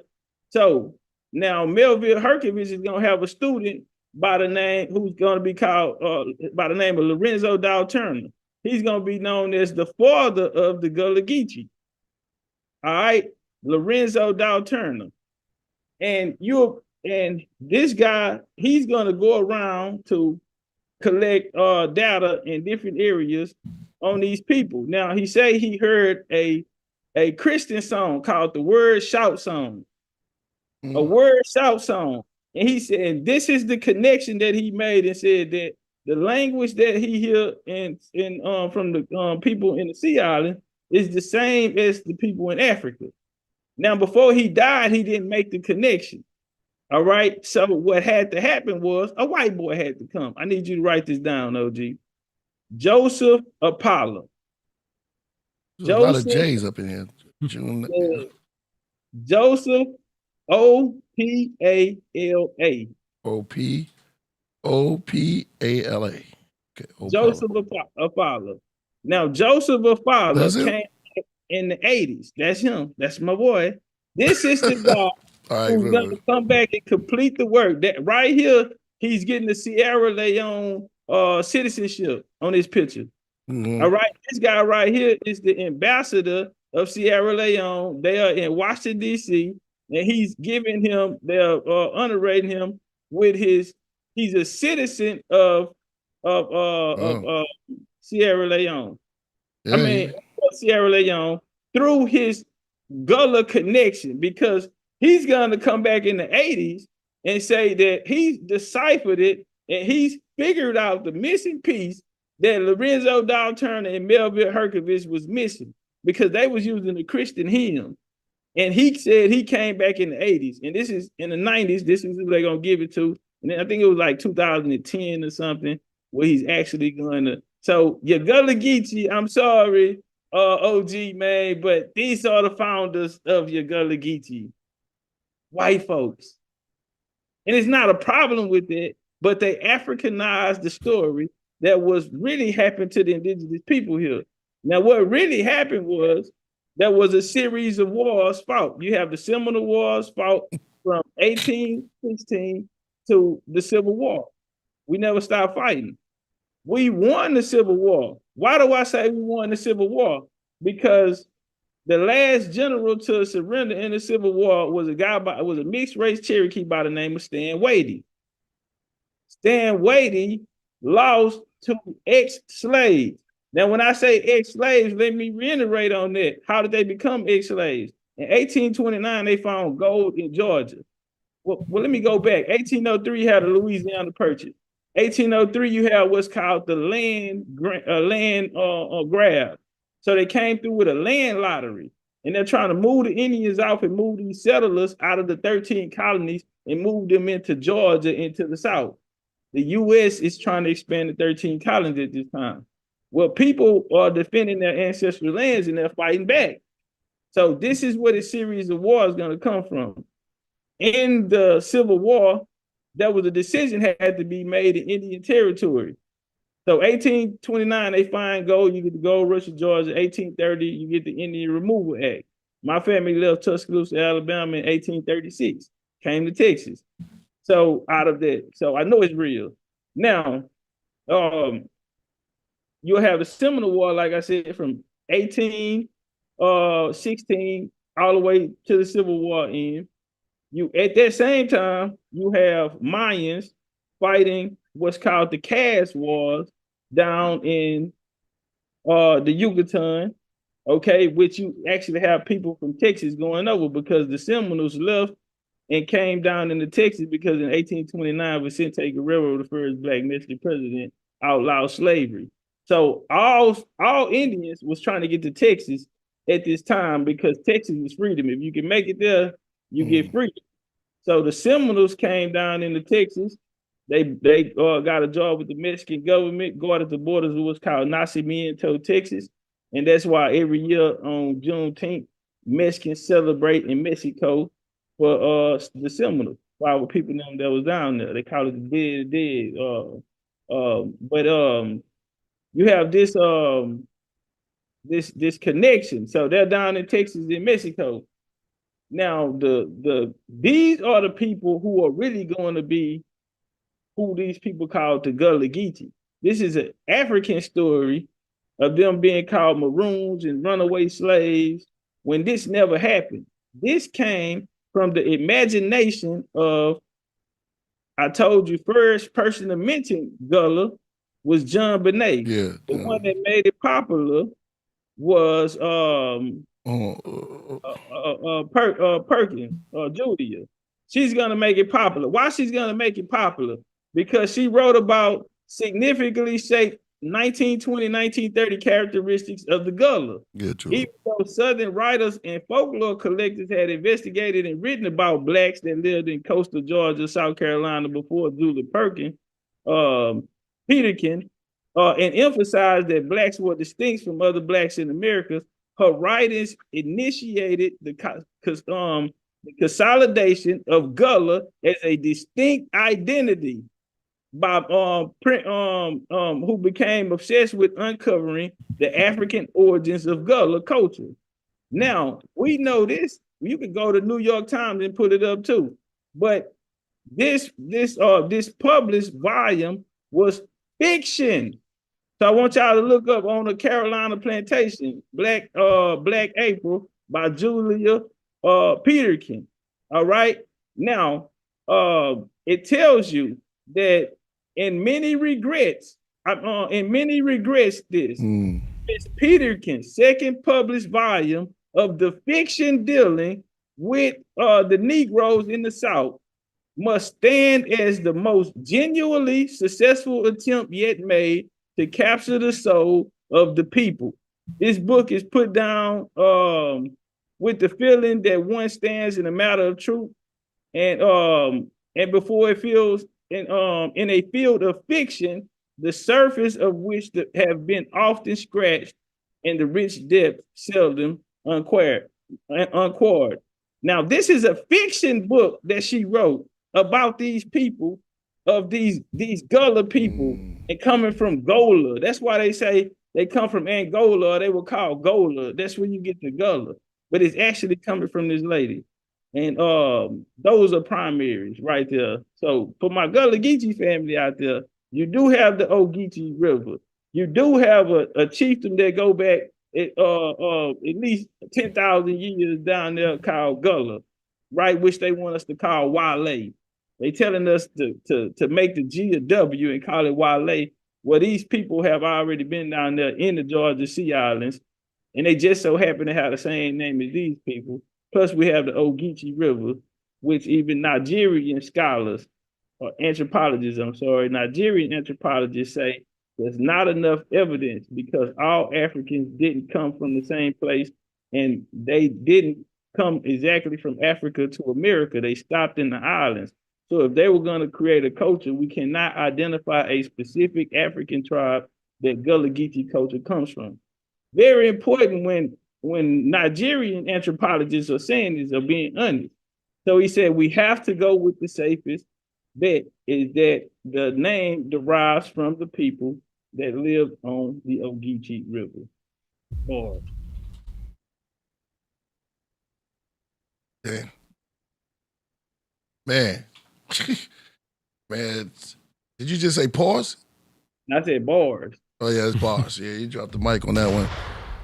Man, I don't even know what to say, bro. Your knowledge is, I don't have, like, your knowledge is, you dropped it, man. You dropped it, bro. I'm gonna have to look. That was just one topic too. That was just Gullah Geechee. I'm sure he's got a whole, like, vast library of knowledge on many other things. That was crazy. Yeah, top. Right now, I had a book of the year right now, man. A lot of people been shouting my book out. It's called America, Bloodlines of the Gods and Civilization. Yeah, let's if y'all put it up there. P.O. Box or something, I can send all three of y'all a copy. Oh, definitely. Definitely. Yeah, what is it called? It's called America, Bloodlines of the Gods and Civilization. And we know it worked and it's true, because it's been used in debates. The information can't be tested, and it's all sourced up information, and it'll tell you about a lot how the people in America we see them the gods that they're venerating. Check this out, Killah Priest. On May the 12th, I went out and commemorated the Black Madonna. So her name is Lady Guadalupe. But she's really a fusion, because around the world, a lot of these gods are fusion. So you have the Black Madonna story. They say the Black Madonna comes from Aset, which is not true. They say that the Virgin Mary was stolen from Aset, which is not true. Because the way we know that is because it's actually coming from a lady called Tanasin. Oh, now, man, pull it up. Topcatz got to America. He worshipped this deity called the Black Lady Guadalupe. Lady Guadalupe is a Black Madonna. A guy named Juan Diego was said to be on his way to go worship Tanasi, and he got a sign in the sky. He went back and told the friar, and they told him to build a place here. And on on December 12th, they celebrate this all over Mexico. In August, they celebrate Black Jesus. Now they pack a Black Jesus statue through the streets of Mexico. They don't even air this on TV here. All right. And so Bartholomew de la Casa, one of the most important Jesuits or factors in it, Bartholomew de la Casa stated that when he got there, they already had a depiction of this Jesus. Now, people pile in every year and go commemorate these people down in Mexico. This Black Jesus figure. And we don't even know about it here in the Americas. Which is crazy. So and so we can go to South France. South France. Who is that again? Which one? No, he just pulled up the image. You said that was who was that? Okay, there you go, right here. Every year they worship him. I'm going down there to go see it. So this year I was able to go get the Black Madonna one, but I'm going down to celebrate this one. I know that image now. Who is that? Now, this is in the book of Acts. They say Jesus died on the tree. Right. And in Mayan culture, you have a deity called Hun-Hunapoo. Hun-Hunapoo is a deity that died on the tree and resurrected. And so this is the depiction what they were having. You have something in colonization called fusion, where they're gonna or synchronism, where they're gonna come in and fuse the gods. So I give you an example. So Mary Magdalene and Jesus Christ had kids. Yeah, drop a bomb. Yeah, I want to run it back. I know I run did. that back. Put the scratch mark on that one. Yeah. No, hold on. Wait on it. I heard Mary was getting kind of Jesus and Mary Magdalene had children. Now watch this here. You have what is called Saint Kali. Now let's look up Sarah How many Kali. kids they had? Well, we know about this one, Sarah Kali. Let's AD, if you get a chance, pull up Sarah Kali. And right there the name. Go ahead. He coming back. Sarah. South France. France. This is going to be the daughter of Mary and Jesus. So I'm finna break it all the way down to when we. Oh man, it's on tonight. It's on tonight. I might not go to sleep. Yeah. It's on. Yeah, it's 2024. Put it on the screen for the people. Yeah, whenever he find it. Yeah, he coming back. Okay, no problem. So her name is Sarah what? Kali. So this is Jesus' daughter? Yeah, this is Jesus' daughter. You heard of Kali in Kali in the Hindu, right? She's just the same veneration of her. Mm-hmm. Yeah, so I thought it'd be Sarah of Nazareth or something. Yeah, so she is the daughter. Now, this is the Black Madonna that they worship on the in South France. This is not so Jesus and Mary Magdalene had Sarah La Kali, known as Saint Sarah, okay, which is patronized in Christianity, and they worship her every year in France. They the veneration at a place called Sainte Maurice de la Mort. That's the place that they worship her in, and that's in southern France. Now this has been going on for ages. So when they ask the question, is I said the Virgin Mary stealing from I said, no, this is deeper than that. We talking about bloodlines of the gods. Now I want to go deeper because Mary Magdalene had a mama. Her mother's name is Saint Anne. Okay, so we're gonna look up Saint Anne. Saint Anne the Ray. We had to wait on AD. He'll be back. Okay, all right, write it down. Saint Annie. SAINTE ANNE space D apostrophe AURAY France. France. Okay. And so she has her own church, Saint Anne de Ray, France. It's the church. Every year they come out and venerate her. Every year, even the Pope. The Pope is not in Egypt. The Pope is not in all of these other places that they're saying. The Pope is not in Africa. The Pope is in South France, and the Pope is in Mexico. Hold on, because I'm going to walk you all the way back to Mexico. Okay, yeah, we got to do some back too. All the way back to Mexico with this one. But if AD was here, he could show the pictures. He back. Yeah, he back. Okay. So I want him to show that one of Saint Anne or Saint Kali first. Yeah. You want that one out? Yeah, he gonna spell it for you. Saint Kali.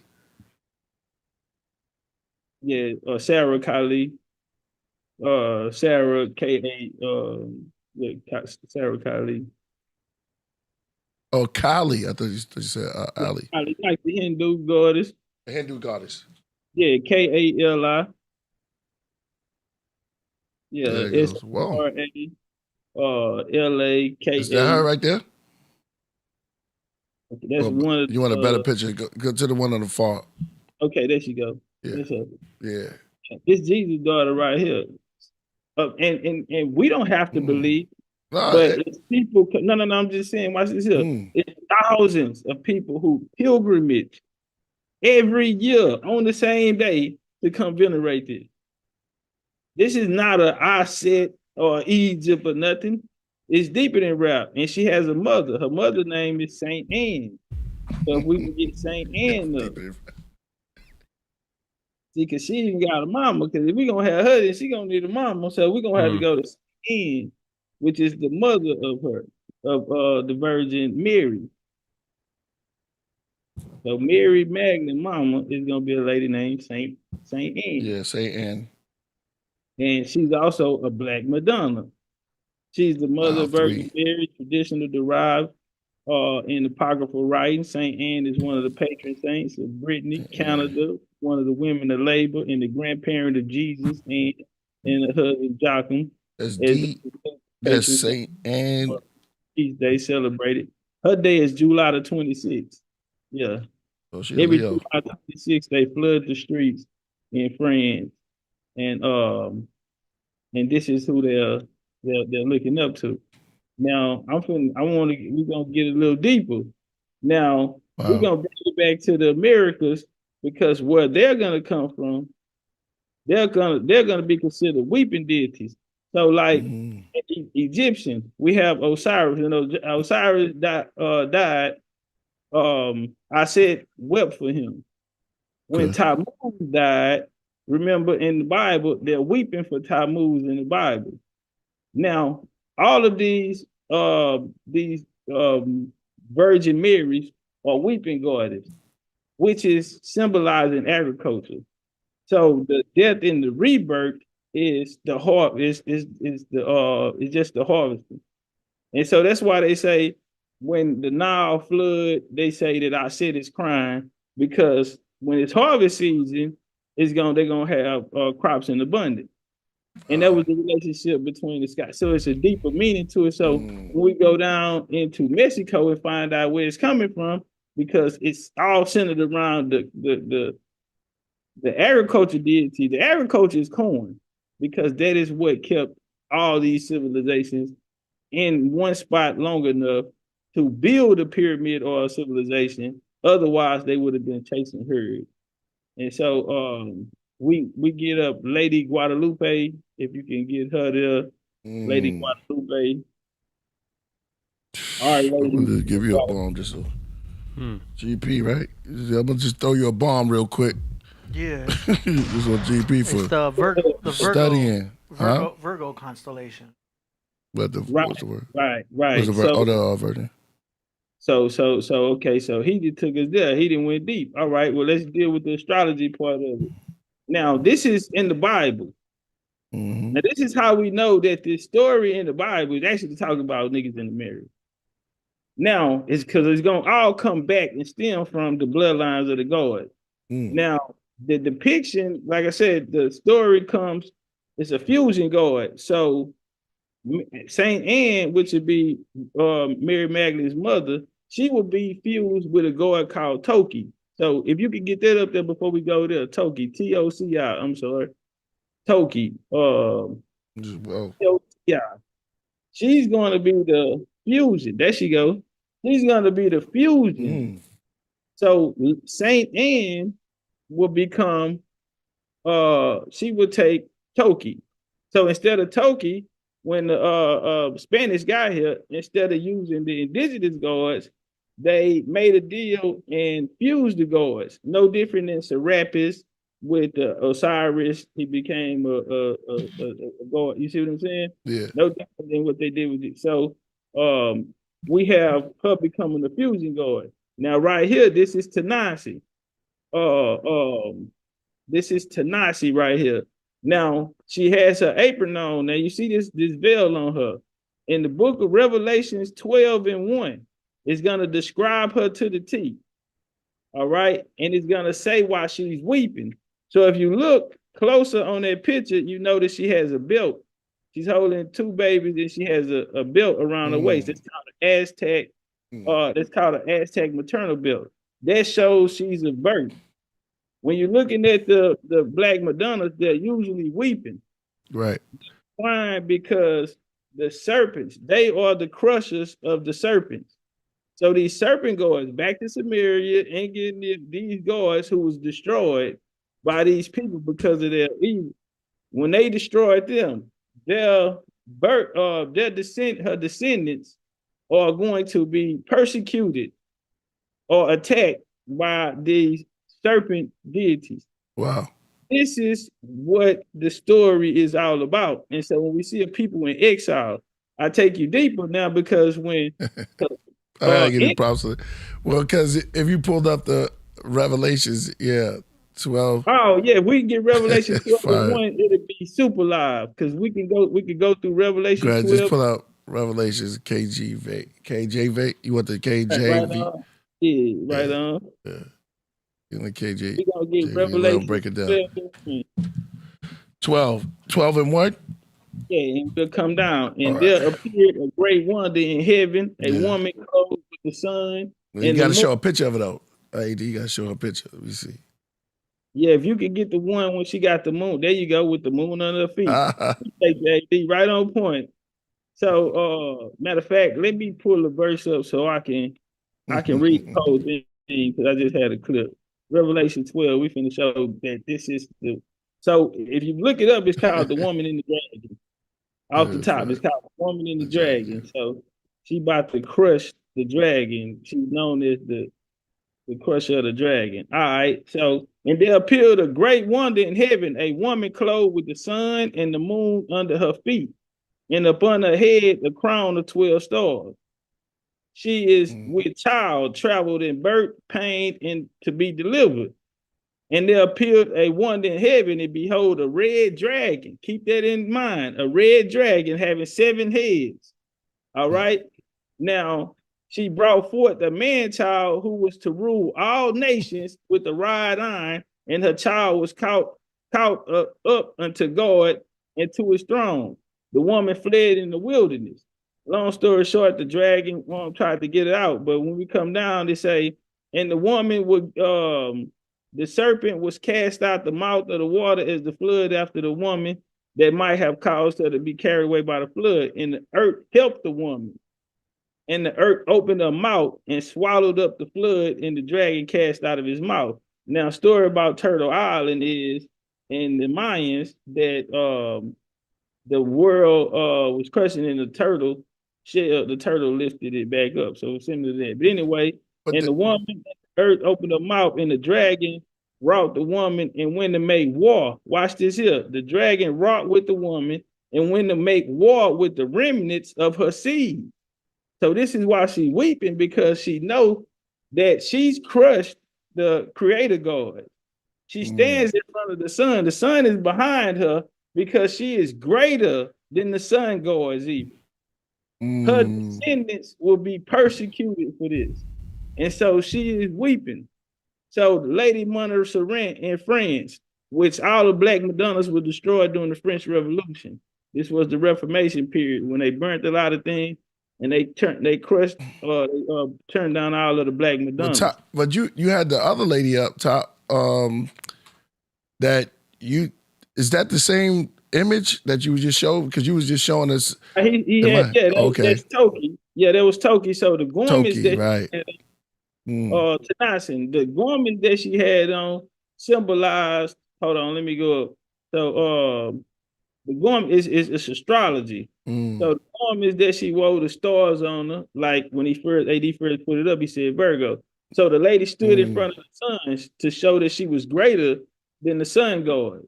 Her foot rested on the crescent moon. She had clearly vanished the foremost deity, the serpent. Okay, so she defeated the serpent gods. The stars on her mantle. That's it. It's fire. Come on. Showed that she was greater than the stars in heaven. Watch this here. With the which they worship. She was a virgin and the queen of the heavens. The Virgo, shout out to AD, rest over her womb, and the northern crown upon her head. She appeared on December the 12th, 1531, from the stars, that she wore the constellation of the stars and appeared in the sky that night. So this depiction is really metaphorical of a star alignment that happened on December the 12th that the Mayans were mindful of. And so this deity is used here. Yeah, now, remember they said a red dragon. Front. That was heavy right there. Yeah. Let me give you a bomb on that. One time. Now, I want you to push this one in. Hey, I got one more for you.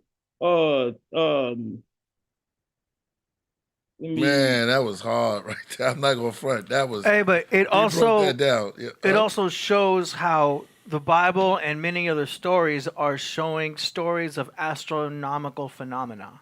Correct. In a metaphorical way. Yeah. Correct. Yeah.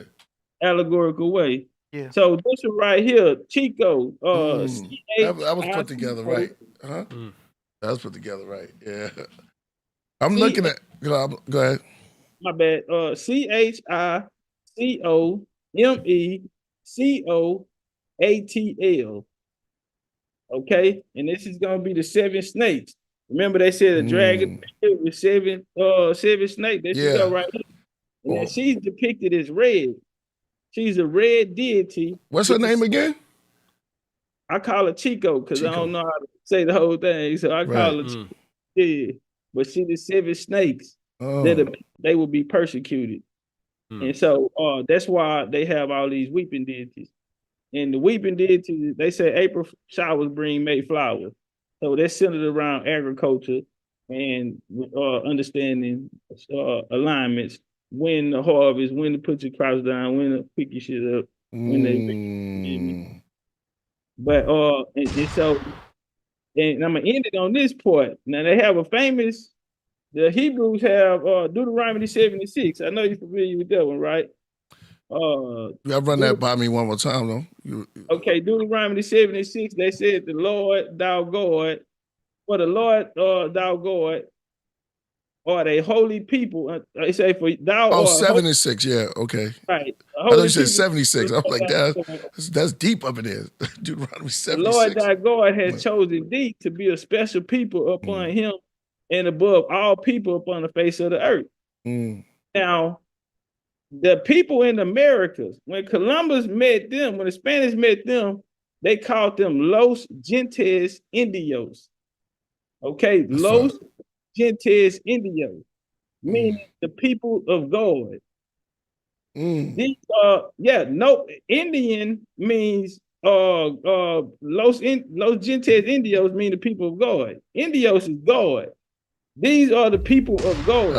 Oh, wow. So Deuteronomy 76. So we just took you through there and showed you that the person that they're talking about in the Bible is right there, is the Mexican deity. We show you around the world these deities that was fused in with the gods here. The Chipa Mayas had a war. The Mayas had a war because they didn't want to worship Jesus because they had Hunahpu, who in Acts, I think it's 12:5, they say Jesus died on a tree. Well, shit, in their writings, they had already had a deity, Hunahpu, who died on the tree. And so they're saying, we're not going to take yours because it's no different than ours. And that caused the problem with the Mayans. We get the Cash War. They were taken in 1848 to a slave trade from Yucatan to Cuba. Is this Mayans Aztec? Which one? The one you just what was his name? Hukapu? Was it the dude that Hunahpu? Yeah, Hunahpu. Yeah, he'll Mayan. Very interesting. He died on the tree. And Very then interesting. Matter of fact, I'll get you the right verse on Hunahpu. Now, like I say, this Lady Guadalupe, this Black Madonna, when Pope Francis, he wrote a letter to Lady Guadalupe. You had every year millions of miracle-seeking pilgrims visit Mexico City. This is every year, millions. And they're packing around Black Madonna statues. The Pope ain't going in these other places. The Pope come to Mexico and bow down to the Black Madonna, the original. who is this here? Shortly after John Paul II was installed as Pope, October 22nd, 1978, he made his first plans was a trip to Mexico. Soon as he signed up, he had to go to the house and give praise, man. Lo gentes Indios, the people of God, man. America is the oldest civilization. Damn. What you gotta say, AD, on that? Yeah, that was a ball right there. That was a Yeah, he's just dropping it. I'm just trying to keep up with the slideshows. yeah. No. How you doing? Good. Appreciate you. You got me looking good, AD. Yeah, no doubt. Man. Yeah, run the point. Yeah, you can run the point, bro. You got me looking good. Nice downs. Man, that was you said so much. I don't know what to start. I want to throw this out there too, because I've been to, like I said, we went on our first pyramid tour November. We just came back. Right. We went down there. We're going back in May. So we're gonna have a lot of people, Dan Calloway, they all talking about I might want to go. But come, King Los, you know King Los, the battle rapper. Yeah, King Los. Yeah. All of them, they talking about, man, I'm going this time. So I've never been to Cancun. Is this Cancun? Cancun. We're gonna have we got the Sun Pyramid over there. Something like that. Yeah. Or this Chichen Itza right here. Chichen Itza. Okay. Yeah, that's fire. I went there on the solstice where you can see the serpent come down the mound. I went there on that day. Beautiful. This is the serpent mound. The one they just passed up. Yeah, that's at the serpent mound in Ohio. If y'all familiar with the serpent mounds. No, I heard of it. I never been there. That's crazy. Okay, that's y'all throwing it up? This in Okmulgee Mounds right here in Macon, Georgia. One of the oldest sites down there, connected with the Cahokia, connected with the Poverty Point in Louisiana. So Point with Serpent Mounds in Ohio. That's in Ohio? Yeah, that's in Ohio. Wow. Yeah, Arkansas right there at Montezuma Castle. We out there on the west coast where you was at right there. Yeah. We did 10 trips in a year with the family, just people meeting up and man, all success. We went to the Super Sunday with the Mardi Gras Indians. We was in New Orleans, out there with the Mardi Gras Indians. We went to Juneteenth in Galveston. Now you know they made that a slave story. We walked into the museum, and the guy at the museum told us his grandma told him he was an Indian she was an Indian from Shelby, Texas. He said he promised to put Indian history in the story, of Juneteenth. And because my ancestor, Al Edwards, that's my grandma's first cousin, he helped get the holiday established. So he died during COVID. But we went there and see Stallion. That's you right there, right? Yeah, that's me right there. I couldn't believe it, man. I had been here before, and then I said, man, I want to bring the people back, and the people came. That's fine. So next time I just hope we can get more people and we can start doing this more often. Where is it at again? Chichen Itza. It was a 2-hour drive out of Cancun.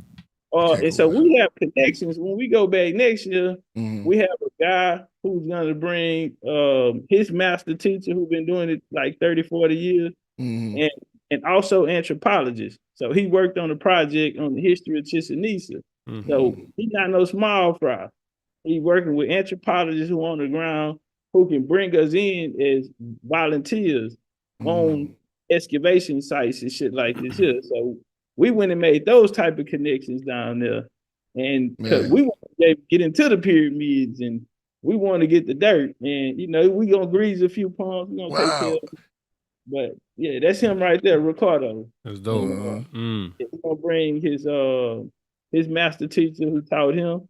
And also, we're going to get some anthropologists there in May.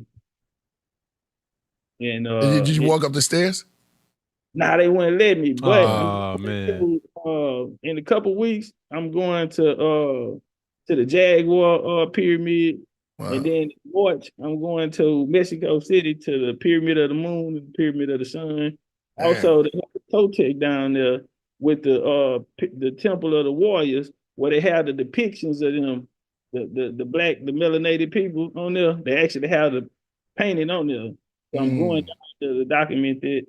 And the old big head, I'm gonna go see that at the Anthropology Museum when I'm down there. That's in March. It's got to be great energy there too, because those are all on ley lines, right? Right.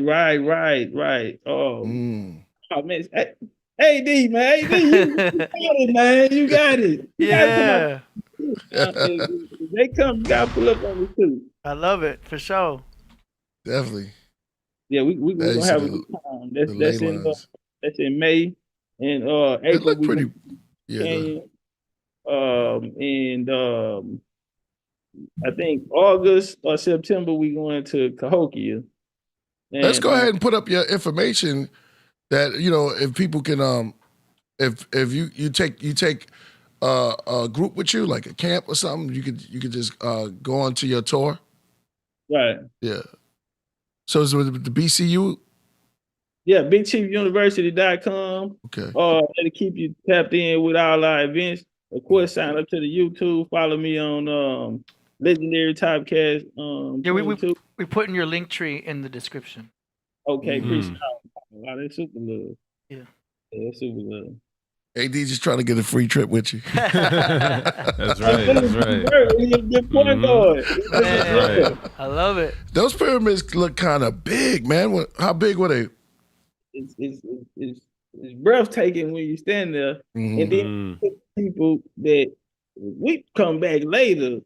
Probably we're going to go get them type of connections. Yeah. People with who with the boots on the ground who read the Spanish, the Latin, and I got recordings 2 hours. We was teaching them. Wow. Yeah, they was kicking this, they was kicking it to us, and we was breaking down some of this information I said, and he was like, man, that's crazy. So he want to bring his people, introduce us to his team, and bring us, because there's a connection of the Mayans in the Southeast. If I come back on, I'll show how. Oh, you definitely gonna come back on. It's no surprise that you would teach them, because man, you got a wealth full of knowledge, man, and I know that's just a little bit. I know the floodgates just opened. I asked one question, you came down. It was, you really dropped it, man. You really dropped it. Came out different. That's real, man. Shell right here. This is very important right here. So y'all know the origins of Easter. Yeah. And so they have Ishrot. They have Ishtar, Inanna. We have these stories around, but they're synchronism. So this is the fertility goddess Ishel, the mother of the Mayans. And she looked like us. All of the Mayans. Look, we walked this. This is Isma Morales. We did the tour there. Yeah. Every one of the statues, they show when what's called the Hispanic come. And after that, then they lighten it up. So I went in February, and then I came back, went in March, and then I came back in November, and it was changed to this. They had painted her brown. Because in the history, it states that all of these people were melanated people, copper-colored people. We see it on their walls, the Bonaparte murals. We see them on the tombs. All of the writings, even their guards. As we just see. You mentioned Inanna, and it's funny, the music industry will refer to, certain symbolism and certain names. Like you got Rihanna saying, "Oh Nana, what's my name? Oh Nana." And she'll also do Ella. No, yeah, she do. And Lady Gaga, you're right. Oh, yeah, they be having those names. They always drop them in there. Yeah. Yeah, that's them chants. Ooh, Nana. Yep. And Foxy Brown used to say she's the ill Nana.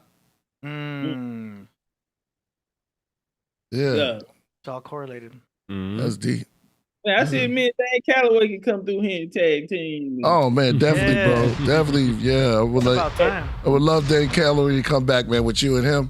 That'd be crazy, man. Yo, we got 400 in the make it happen. watching right now. Yeah, exactly. That's right. Let's make it happen. Man, you. All right, so we got all your information. You dropped a jewel on me on that scripture, right? Well, you said a whole bunch of stuff that was crazy. I know about Joel. I'll tell you, Julia Peterkin and John Bennett. Don't forget Joseph Fowler. Oh yeah, that cat. Yeah, Joseph Apollo. Yeah, exactly. Joel. I got him down there. Yeah, exactly. Sarah Kayla standing on top of the moon. Yeah, exactly. We just saw Guadalupe. Sarah Kali is Jesus' daughter. That's his daughter. Yeah. Sarah Kali. I thought it was Ali's Kali. Okay. Like going out to Cali. Around the Templars. Y'all familiar with the Knights of Templars? Yeah. We heard of that. Yeah. What? Yeah, the Holy Blood, Holy Grail, and all of that. Yeah. So there's some truth in it. Yeah. So you had movements back then, like I said. So you had the monks. The monks, you had the black monks or the Benedict monks. You had what was called the white monks. They'll be called the Sirians. They'll be headed by a guy by the name of Benoit Clairvoyant, who comes from a wealthy family who were merchants, sea traders, and they had this ancient knowledge of the God. He had a kinfolk who would become Hughes the Pain. You had something called the Council of Troy, where they meet at Troy, and this is when the Knights of Templars will be born. So the Knights of Templars will be born, and they'll have their own sector to the Holy Roman Empire. And now they'll be given basically like a sovereignty. Now we know they had to go underground, but they did different veneration. Hughes the Pains married into a royal bloodline called the Sinclair family. We went to Scotland, we got land from this family called the Sinclair family. If y'all seen the movie, what was that movie, Da Vinci Code? And they talked about the Sinclair family. Yeah, the Sinclair. Yeah, exactly. This is a real family.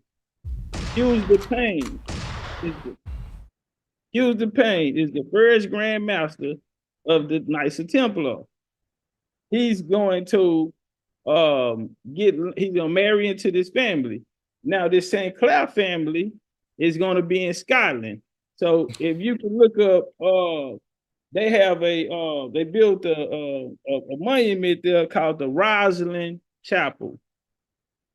The Rosalind Chapel. Inside this Rosalind Chapel, it has over 100 green men, faces of green men. Now, I told you the green men, there we go right here. Yeah. What's the name of this chapel? Faces of green men. You see that column right there? That's DNA. You see that column right there? That's DNA. Yeah, it's a model of the DNA. When you go at the top, they have wow. Yeah, I see it. They have Indian corn. That look like a headdress too, an Indian headdress. Wow. They also have cactuses, indicating American fingerprints. The green man, like I said, which is centered around agriculture and will be always centered around corn. That's why they have the corn inside of that. If you can type corn in the Rosalind Chapel, if you can get them to look at that. Yeah, pull that up. Oh, I got a question for him, because and there go the cactus right there.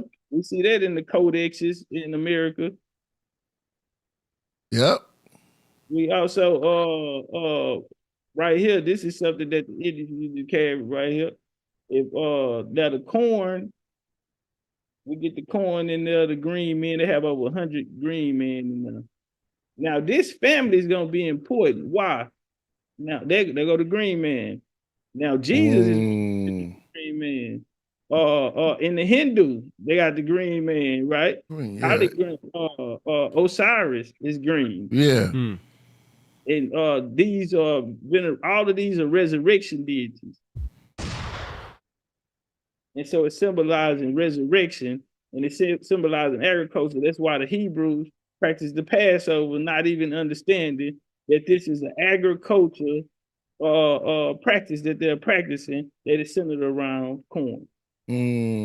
Now, this family is going to take a voyage to Queen Scotia is the mother of Scotland. This family is going to take a trip to Scotland, to the Americas. Now, if you can pull up the Templar flag and the Micmac Indian flag.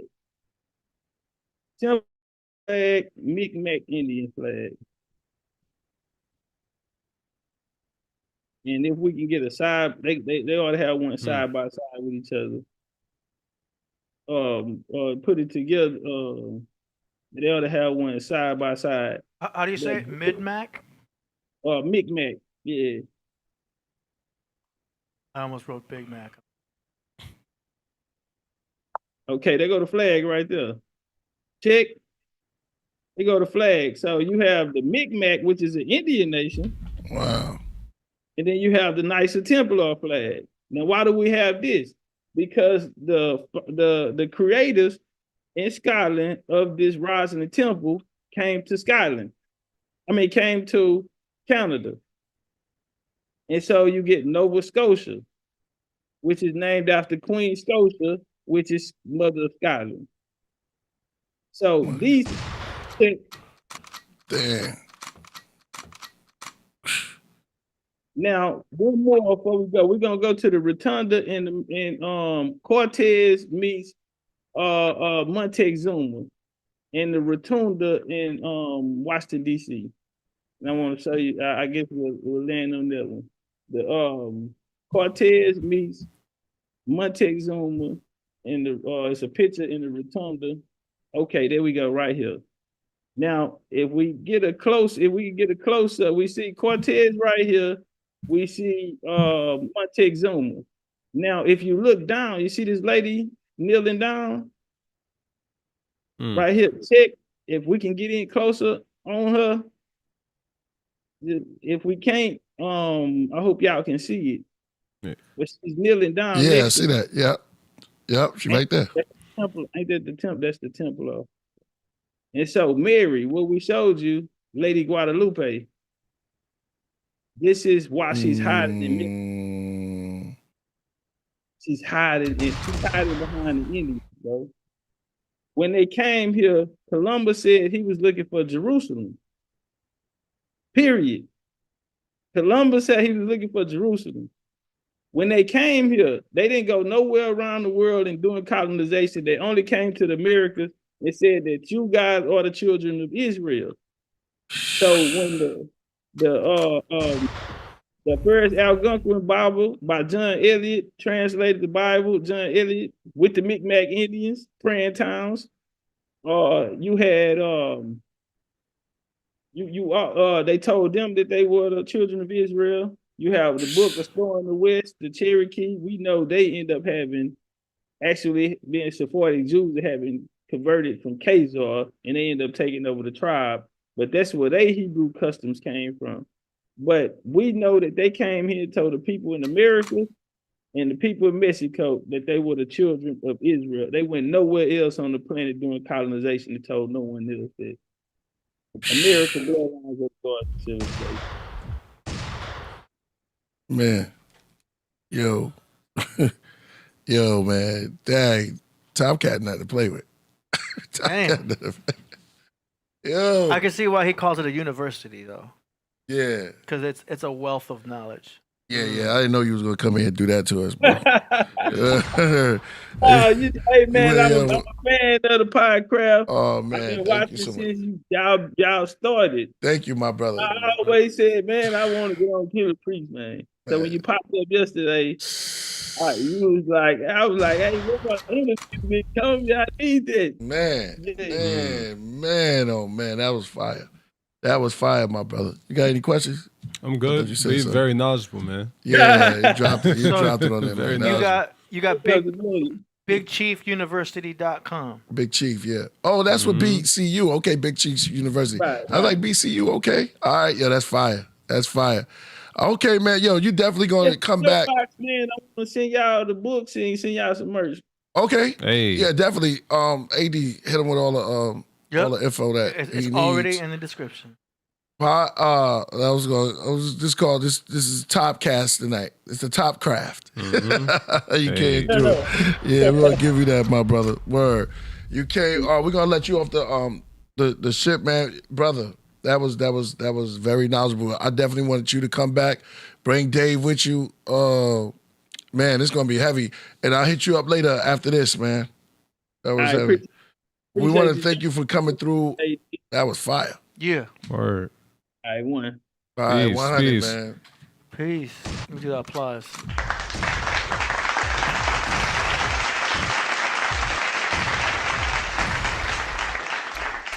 Nice. Yo, legendary. Great Topcatz. big guest to Yeah, start the year. Yeah. 2024, man. He came in and kicked in the door. Mm-hmm. A lot of stuff that, man, we learned. I'm telling you, we got to go over and over. That was heavy. Mm-hmm. Left me speechless. Yeah. Solo Gems was speechless too. You listen. Very knowledgeable. Yeah. Very knowledgeable. Yeah. Podcraft, man. Damn, boy. This guy's be coming on dropping it, man. Yeah. Yo, no problem. No problem to that's NDN. I see you. No problem. I see all the feathers and the bow and arrows are cocked all the way back. They're ready to go. Yeah, we got a lot of brand new viewers watching right Yes. now. Smoke signal. Yeah, no doubt. So make sure y'all hit the subscribe button. Yeah. Hit that subscribe and that like. Make sure, and we got a couple of super chats we got to read too before we go into the music. You know what I'm saying? I know y'all do music. I know Aboriginal does music too. So submit your music. We're gonna play it, and man, that was a wealth full of knowledge and a couple of super chats. Oh man, thank y'all for the bow and arrow. We just saw rainbow too, right? Word. Yeah, today. Yeah. Rainbow Deep. pulled down. That bow. Mm-hmm. You gonna call it a Sag, right? The Sag. No, Sagittarius is the bow, right? that's the bow and arrow. Yeah. Yeah. Yeah. Sagittarius. The arrow is the nail. Would you call the Aboriginals the Sagittarius of the war? No, I mean War because cry? it's War Council. that's just the constellation. Do you know what I'm Right. saying? But the nail on the cross Mhm. is the arrow of the Sagittarius Yeah. bow. Do you know what I'm saying? But why sometimes you be turning around though? Because that's just how the sun goes. It follows that path. And sometimes it's like this.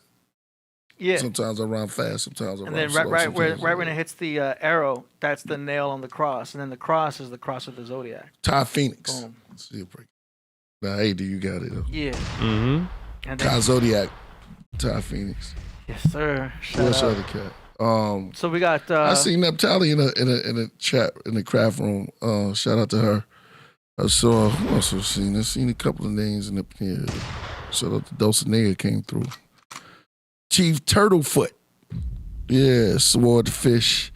Sword. We say sword. You pronounce the W with it? Sword. It's sword, right? W is always silent, like knowledge. Yeah. W is silent. Got some Sword. sword. Yeah. What else is a pseudo? Mm. That the P is silent. Yeah. Yeah. You have a couple of things in there. School. No. What's another silent one? Knowledge. Yeah. Yeah. Silence. Silence. Yeah, that was fire, man. You came through, brother. That was good. We got super chats from Natural Man. He says, appreciate the build. Shout out to Jamie James. Priest, what's new? Oh, man, we just working on some stuff, man. Working on some stuff. This is the year's new. So we're going to start off with a new beginning. New beginnings. We got a super chat 5 in the morning. from Dark Chief. He says, keep it up. Okay. Got a super chat from Third Eye. He says, interesting build. I'd like to research further. Peace. Shout out to Tall God Rule. We got Silent Priest. Lucchini says, American Bloodlines of the Gods and Civilization. I'm not black, I'm Indian. Both by legendary Topcatz. Okay. Hey. Gotta get that book. Mm-hmm. Get that book. Nighthawk says, It's big ill, ups to Killah Priest for having Topcatz on to spread the knowledge. Hey. Knowledge is power. Shout out to Brown Buffalo Salinas. And shout out to Ceaseless One for the Ceaseless One. 1999. What up, Ceaseless? Shout out to Ceaseless One. Yeah. That's it for Ceaseless. Super Chats. Ceaseless One, we on another run. Mm. Crown Elohim. That's right. King of kings, lords of lords. Something like that. Hey, man. 333 people in the chat. We ain't brand new to this, AD. Come on. AD, yo, I know, right? Just because it's 333. I know. It's been 222. When I looked at my phone, it was 1, 2, and then now it's 2024. So you add the 2 and 2, that's the 4, and then put them together, that's 2 zeros, is 8. Mm-hmm. Twist that around, put on glasses, and you can see clearly. That's right. The rain is gone. I knew you were going to go there. You know me. I heard it. I'm like, here it comes. I can see clearly now. Priest life is a musical. Mm-hmm. Which is good. Hey, man. Singing shows you have a happy soul. Sometimes it's sad. Sometimes I rock sad. Nah. No. No. You know, everybody knows I've been through the rock and roll. But then, Podcraft make me happy. You know what I mean? Solo gems, talking to solo gems, music. Those things got to get there. Maybe I can help somebody that's going through depression. You know what I'm saying? Mm-hmm. Maybe you just look at us. AD, you always happy. Yeah. You know what I'm saying? I feel blessed. The world changes weather. You know what I mean? Yeah. It's not. We all don't go through the same weather in every parts of the world. Yeah. You know what I mean? That's Right. the real talk. You know what I mean? Some parts is more snowy. Some parts is more sunny. You know what I mean? It's just it's all we all different. Right. We all all do different weather. That's true. That's the real talk. That's a good way to put it. Yeah. That's the talk. Got another super chat from You're the bomb right there. Cat Du Bea. What do you say? There's research about Sarah Lanoir. La Carmag. Uh-oh. La Carmagie? Or La Carmague. Carmague, Cali. The place, the music. Cali, the place, the music. Oh, the place, the music. That's their first super chat on this stream. Hey. Or on a live stream. It's Canada. Bless, man. See? Like Canada? Coming up to Canada, Sword Fish. Said we got a presentation tomorrow at 8. Okay, we'll be there, Swordfish. No doubt. Swordfish has a presentation tomorrow at 8 p.m. EST. We need ESP. That is also their first super chat on a live stream. Mm-hmm. Okay, make some noise. Shout out Swordfish. Yeah, stay in meditation mode. All right, AD, let's take it to the music. Yeah. Take it to the music, man.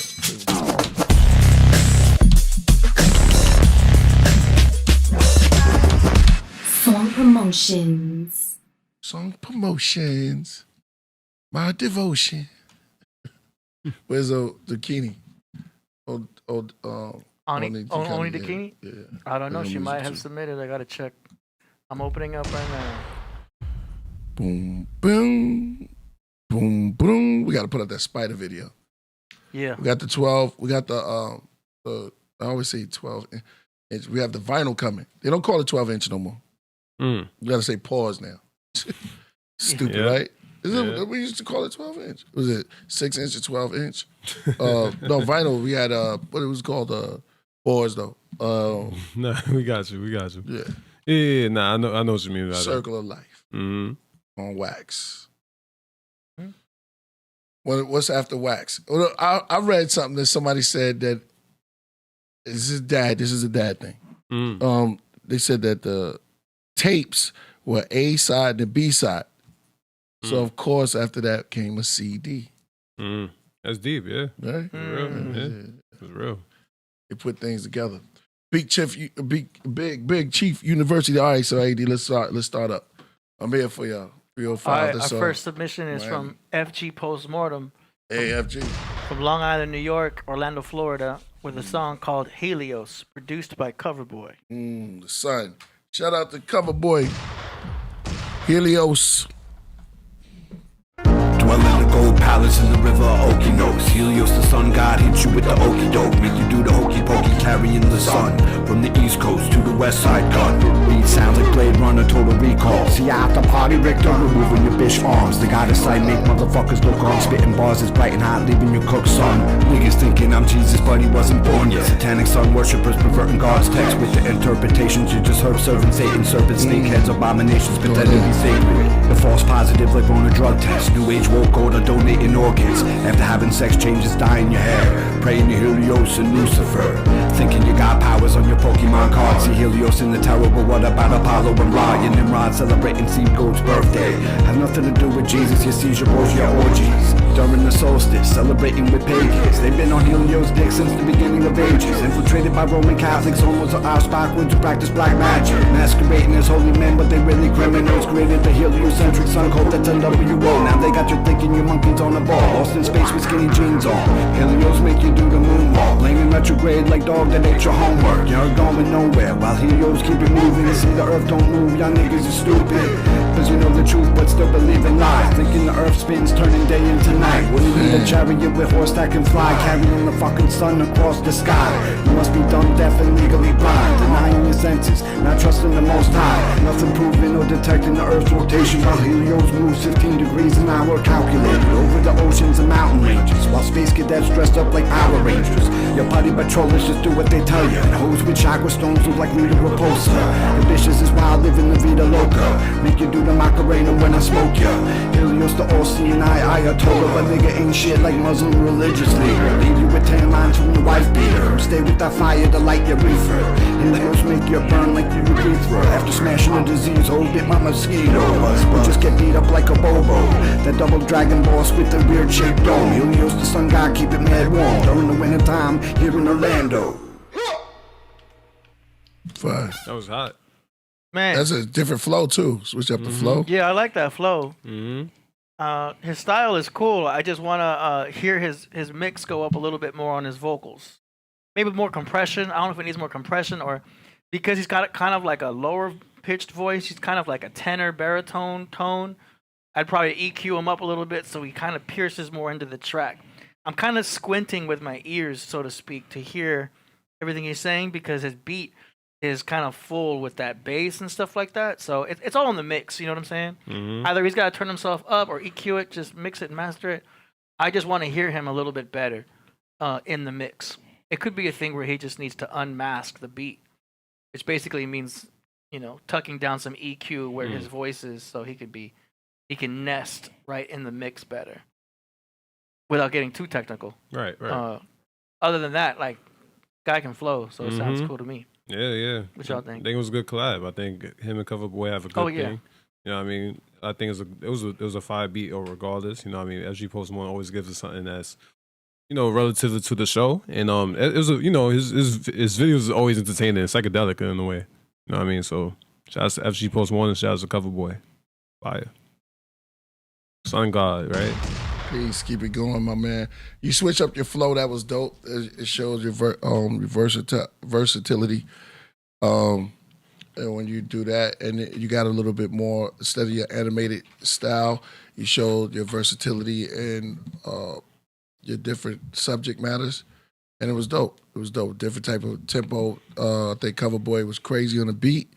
It kept it consistent. It reminded me of an 80 theme. Like the 80, which Cover Boy is really great at. That's his sweet spot right there. 80s. Yeah. That's it. Nice. Great submission. Top of the morning. Shout out to FG. He's always dropping it in the chat too. Yeah. He says that beat wild, so the flow of knowledge was. Now Reti's EP done soon. Nice. Mm-hmm. Okay, next up we've got a submission from Aurora Borealis from the holy city of New York. The song is called The Pope Salvation. Mm-hmm. Those names. Yeah. It's dope. That was dope. Is it Aurora? Yeah. Oh, shoot. About to get dark. Yeah. I like it too. It's 5 a.m. Mm-hmm. You said 5? Jaculating. more like 12. It's like 12. No, like 2. It's 2 o'clock? Yeah, 2, 3. I like what you said for the 12. 12. 5 a.m. too early. This is more like at the dawn of night.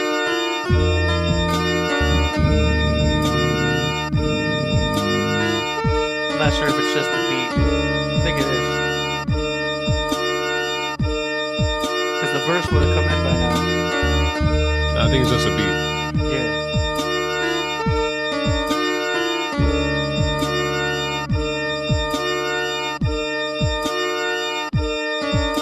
What is this called? The Pope's Salvation?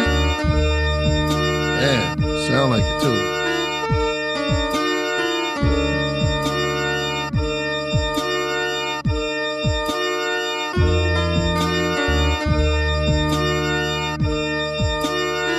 It's like a bloody Pope. This Pope right here.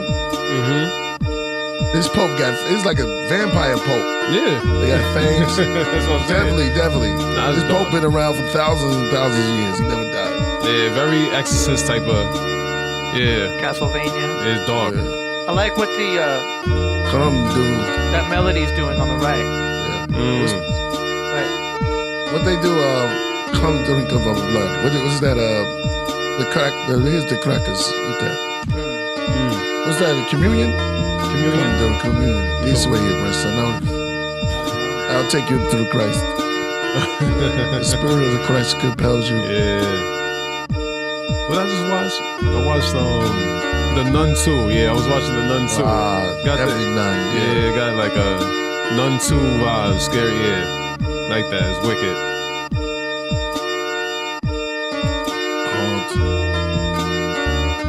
Torment. I think that one's also about a mix. I would really want to bring those drums all the way up, bring up the bass, lower that mid with the organ because it's really right up front and it's sitting in a place where you would want the rapper to be. So you kind of want like a U shape in your mix so that you leave room for the vocalist. More bass, more snare. Just change that mix. That's what I would do. But I think he's got something there. I agree. Yeah. I agree. I think this is a very versatile beat. You could go anywhere with it. I think anybody could go in there. I think anybody could go in there and be creative on there. Just you got to have that mindset. So I like the melody. It's like do do do do do do do. I think that works. Okay, I like what that. he's I like doing. that rhythm you put to it. Yeah, that's dope. That was dope. That was fire. That was fire, Aurora. Keep doing your thing, man. That was fire. And shouts to the Holy City of New York. You know what I mean? Much love. They're gonna need more organ. More organs. And I'm not talking about organs. I'm talking about organs from the bodies and the bones. The inside, the intestines, the organs in the body. Make it organic. Yeah. Big boom. Yeah, right. The origin of the organs. that was hard, definitely haunted, man. It was dope. Dope. And I like the name too. Savage Pope, what it's called? The Pope's Salvation. Pope's Salvation. Just my salvation. Yeah. All right, that's fine. Keep it up, Aurora, man. You know your music is definitely from the holy city of Brooklyn. Yeah, that's right. Yeah, you from Brooklyn. Yeah. Okay. I mean, I remember you said. I remember you said it in the song, so that's what I thought. You know what I mean? Shout out to him. He said, "I mastered it. AD, the only hope it had." You can always send it to me, brother. BK. Cobweb. StudioAD.pro. First track is free. Go ahead and send it. I got you. Okay. I know I need to do voiceovers.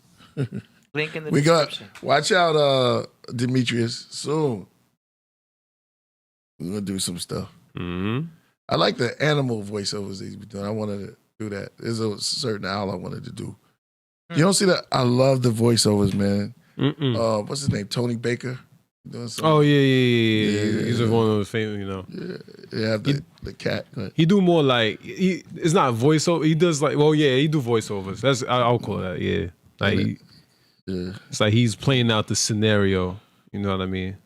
Like I could do the cat over there. Well, I'll have to work on it though. Mojito's a little more. Yeah, you need like a video. He's still coming in his house. No, Mojito's a little bit more because he's like Because but he know you got to get into his mind state. He don't really doesn't like none of us. He got like a dog mind. Like Yeah, he really doesn't like. He knows you're talking about him. Yeah, That's the one word he knows is his own said name. all my pets. like these guys always disrespect me. Yeah, They think they know what God. yeah. But I got dog shit going on right now in my mind. Yeah, I know. Like, you gotta like really, you gotta get in his mind. I hate AD. Think I like this. Yeah, no, he loves you, AD. Think I man. really want to be here. I don't want to be there. Yeah, he loves you, but he tried to bite you, man. I saw that. Talk about the Podcraft maybe. all day. Nobody cares about MoreMito. Yeah, I got to be careful with his treats because if I give him treats tried that to are from bite the you. market, yeah, those are like crack. yeah. He Like- doesn't really give a Yeah, I have to get him these ones called like they're from Wild Berry or something like that. nip him out. Just give him some catnip and let him go out. Yeah, I've done that, and then he'll be good for about half. But he hour. was wild with it. And he's the first cat I saw with catnip that blows it. Like, it's Oh good. yeah. Oh wow. And he was like, Uh, oh, calm my nerve. You got to give him CBD nip. Yeah, they have that. Oh, somebody said Israel 85. Well, that's a throwback for me. What happened? Oh, yeah, Israel 85. That's another guy who do voiceovers. He be killing it. I ain't gonna lie. He was like a YouTuber. I mean, I used to watch a lot of his stuff. Chosen Lord. Mm-hmm. Shout out to Chosen Lord. That's a throwback. GTA 5. Yeah, he used to kill those. The eyes lost. When we talk about the cat, no, the cat, not the Hootie.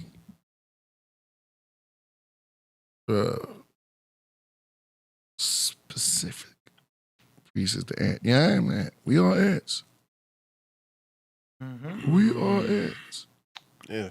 Well, it looks like that might be all the submissions for tonight. Oh, yeah. Really good? Yeah, I don't see anybody else signing. All right, we in and out then.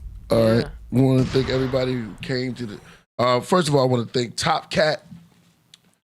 I wanted to. Lalabella, That's done. play a little bit for me. Ooh, exclusive. And Lalabella. Anybody know what Lalabella is? Nah, La Bella. We gotta work on Lalabella. the beautiful blackness of all blackity black. I'm reading the black. The symbols of black is the black origin and black priesthood is always black, and the black ideas with black phones. Going through black books, we need more black understanding for black. Yeah, He be killing me with that. black energy is always black light. More black, we can make more darkness for more blackness. I'm just moving my black over here to keep the blackness going and black understanding. Black Killing records, that. black artists, black companies. Black sun, black shoes, black days. You could just call it Black Day. Black Day, black every day. Yeah, we have black green light. Yeah, kill it. Wiggity. Black shades, black. Go ahead, hit him, You want hit him in the to head. set it up for them? Tell This them is what not about. Well, we just, when somebody come on the show and they really kill it, I just do a little bit of, a little bit, just play up on half of it. But this is Lalabella. I don't even know what album this is on. Lalabella, Shalom. First giving thanks to the assembly of elect elders. Honor and glory for those who came before me. Those who walk in the flesh and those that are interstellar. Those who left the body of death in a sin to nebula. And do it again forever. Returning to nectar, to the priest that labor, diligent, enduring all things. We bring offerings and prayers, making way for the visitation of the high celestial beings. Elohim flying inside the Merkaba throne chariot. The wheel within the wheel. On the side of it was written with Hebrew alphabets. They call them Negroes and Africans, the heroes from Axiom, ancestors in Lalabella. The priests and elders will walk around with holy books. Other clergymen will open up the red and golden umbrellas. Home of King Nebuchadnezzar, the sword inside of a ring of feathers. That's it. Hold up. On the bass. Flea. Hey. Flea. Red Hot Chili Peppers. I feel like I more, should probably turn him up a little bit. Yeah, too. you got to, bro. I got more too. I got more. Oh, you got more for that? I got more. Yeah, I got more stuff. You're gonna I got add more to stuff. that? Yeah, that's just a little bit. That's a little. It's unreleased. It's unreleased. Good, because I think I want to turn up his bass a little more now. Yeah. We're not releasing that yet, yo. Yeah, it's still Not unreleased. even playing the whole thing. I just play it. I got Flea on a couple of other joints. Shout out to Flea, man. Yeah. That's right. I'll be in San Francisco on the 6th. I'm bringing special guests with me. I'll be out there in San Francisco performing live, and then I got a San Diego run. I got a couple of runs, so I'll be in your neighborhood soon. So everybody in the Bay Area, I'll be up that way on Saturday. All right. Ooh, wait a minute. What? We just got a One more. Submission? I thought I did. Mm. Hold on. I think Aurora Borealis just sent 2. Hey. The Book of Life. Who is this? The book Aurora of life. Borealis. Aurora Borealis. Like, We just Aurora. barely made it. like, Thank you, man. We just barely made it. bang. The book of life, the book of life. We only live once and think twice. They never take any of my advice. The book of life, the book of life, the book of life. The book of yo, microphone, staff, the architect of metamorphosis, collecting carcasses of says Black Moses, universal forces, peace is what the cause is. What we short is, people not the fortress. I see Lucifer forces with a whole fleet of seahorses. The battle of courses, what the cause is, they want my caucus. A lot of losses, caution, as the war was and fire intensifies. Several bombs shot out the sky, screaming why now you must die. The reply, sound amplify, hip style sliced by my Excalibur. Gruesome, how we had to do something too long. Across the record, he looked into the book of life, seen what he done, stole the word, used the wrong, running opposite direction of the dust and javelins. Seraphim humming. Gotta turn that snare up.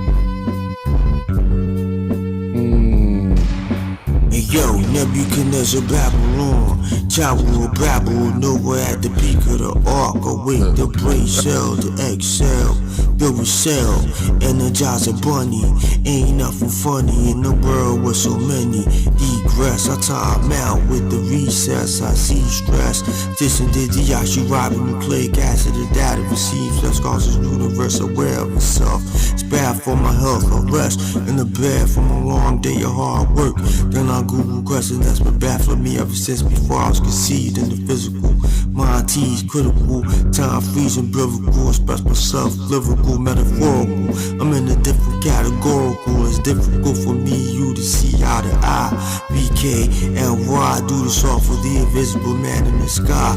Atmosphere everywhere, right here, on the linen long road with the prophet Elijah Muhammad.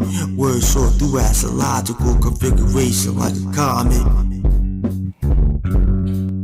All right. He flowed on that track like slow poison.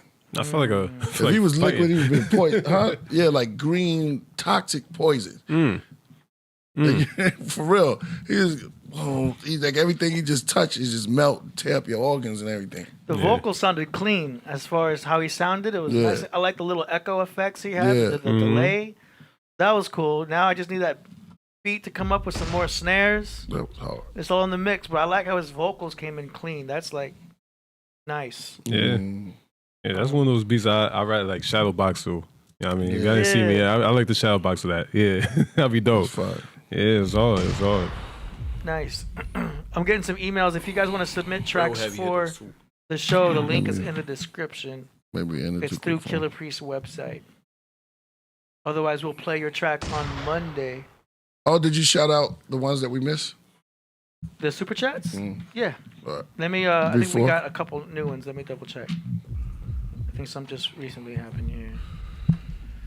Whoa, man! Yes, sir. I'm gonna go study the Tibetan Book of the Dead now. Shout out to Ceaseless One again. That's right. I gotta rehear you. I didn't hear what you exactly what you said. We gonna go through a couple of chapters after this. That's right. Yep, just Ceaseless One. Oh, yeah. $4.99. Hey, that's right. Great show. Yeah, man. Yeah, that was dope, man. Good. That was beautiful, bro. I'm gonna go get my native scriptures out. That's right. All right, so I'm gonna go to Mali first. Mali. Yeah, I'm gonna go to Mali. So make sure y'all get in the gym, man. Y'all, it's New Year. Solo gyms. I'm gonna go to. I was at gym yesterday.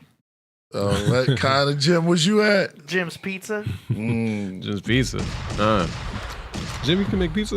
Yeah, I just get Can the Jimmy Jimmy Pizza, steakhouse too. Steakhouse. I just get the cheese. You get the cheese. Yeah, just cheese. Slash Jimmy cheese. can make some I pizza. worked out a deal. with the. Let's go on. Well, it's time to go pick up that Buddha book. Now we out of here, yo. Thank y'all for coming through, yo. Topcatz, that was incredible. If y'all missed the show, hit the rewind. That's right. Perfect song, right? Perfect song to end it with. Check it out. I want to say thank everybody who came. Thank you, Topcatz, and all Aboriginals. Thank you for coming through. Also, I want to thank AD. I want to thank MoreMito. I want to thank Solo Gems. All right. So.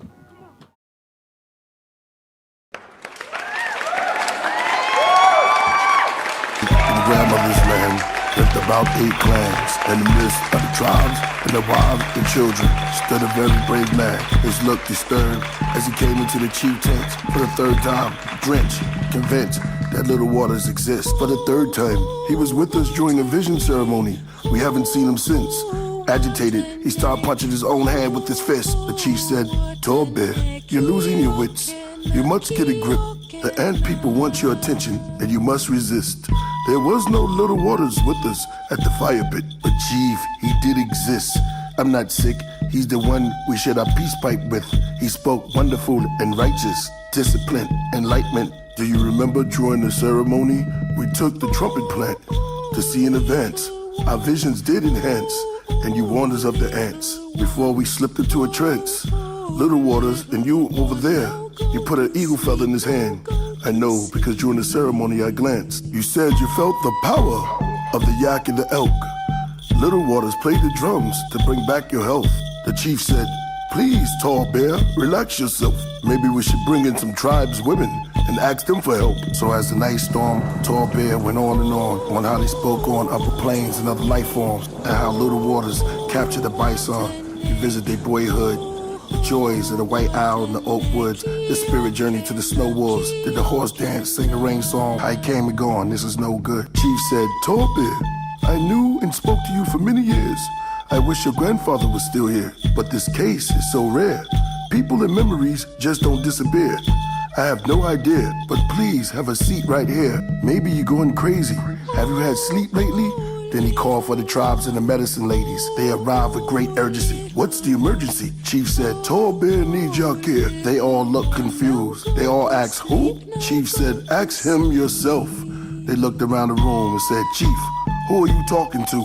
The chief said, "Tall bear, he's sitting right there."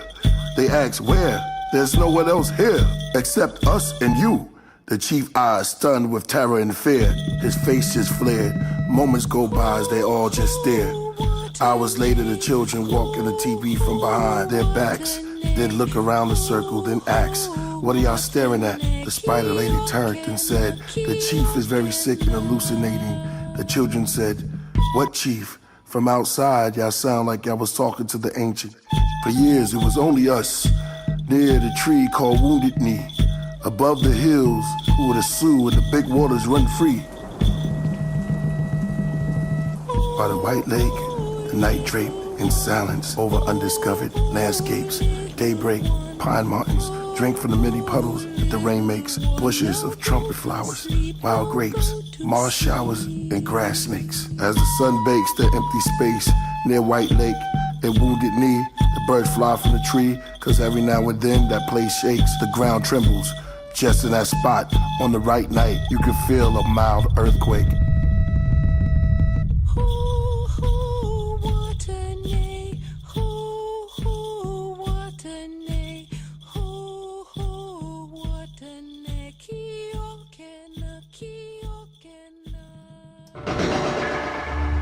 In grandmother's land. In grandmother's land. In the grandmother's land, the time first began. Who was there? Tall bear, little waters, the chief, or was it incomplete? Were the 3 really there? Or the medicine ladies? In grandmother's land, grandmother's land, grandmother's land, grandmother's land, grandmother's land. grandmother's land. One time. In grandmother's land. In grandmother's land. Were they ever there? The tall bear, the chief, in little water. In grandmother's land. In grandmother's land. Were they ever there? The tall bear, the chief, in little waters. In grandmother's land we walk the burning sand.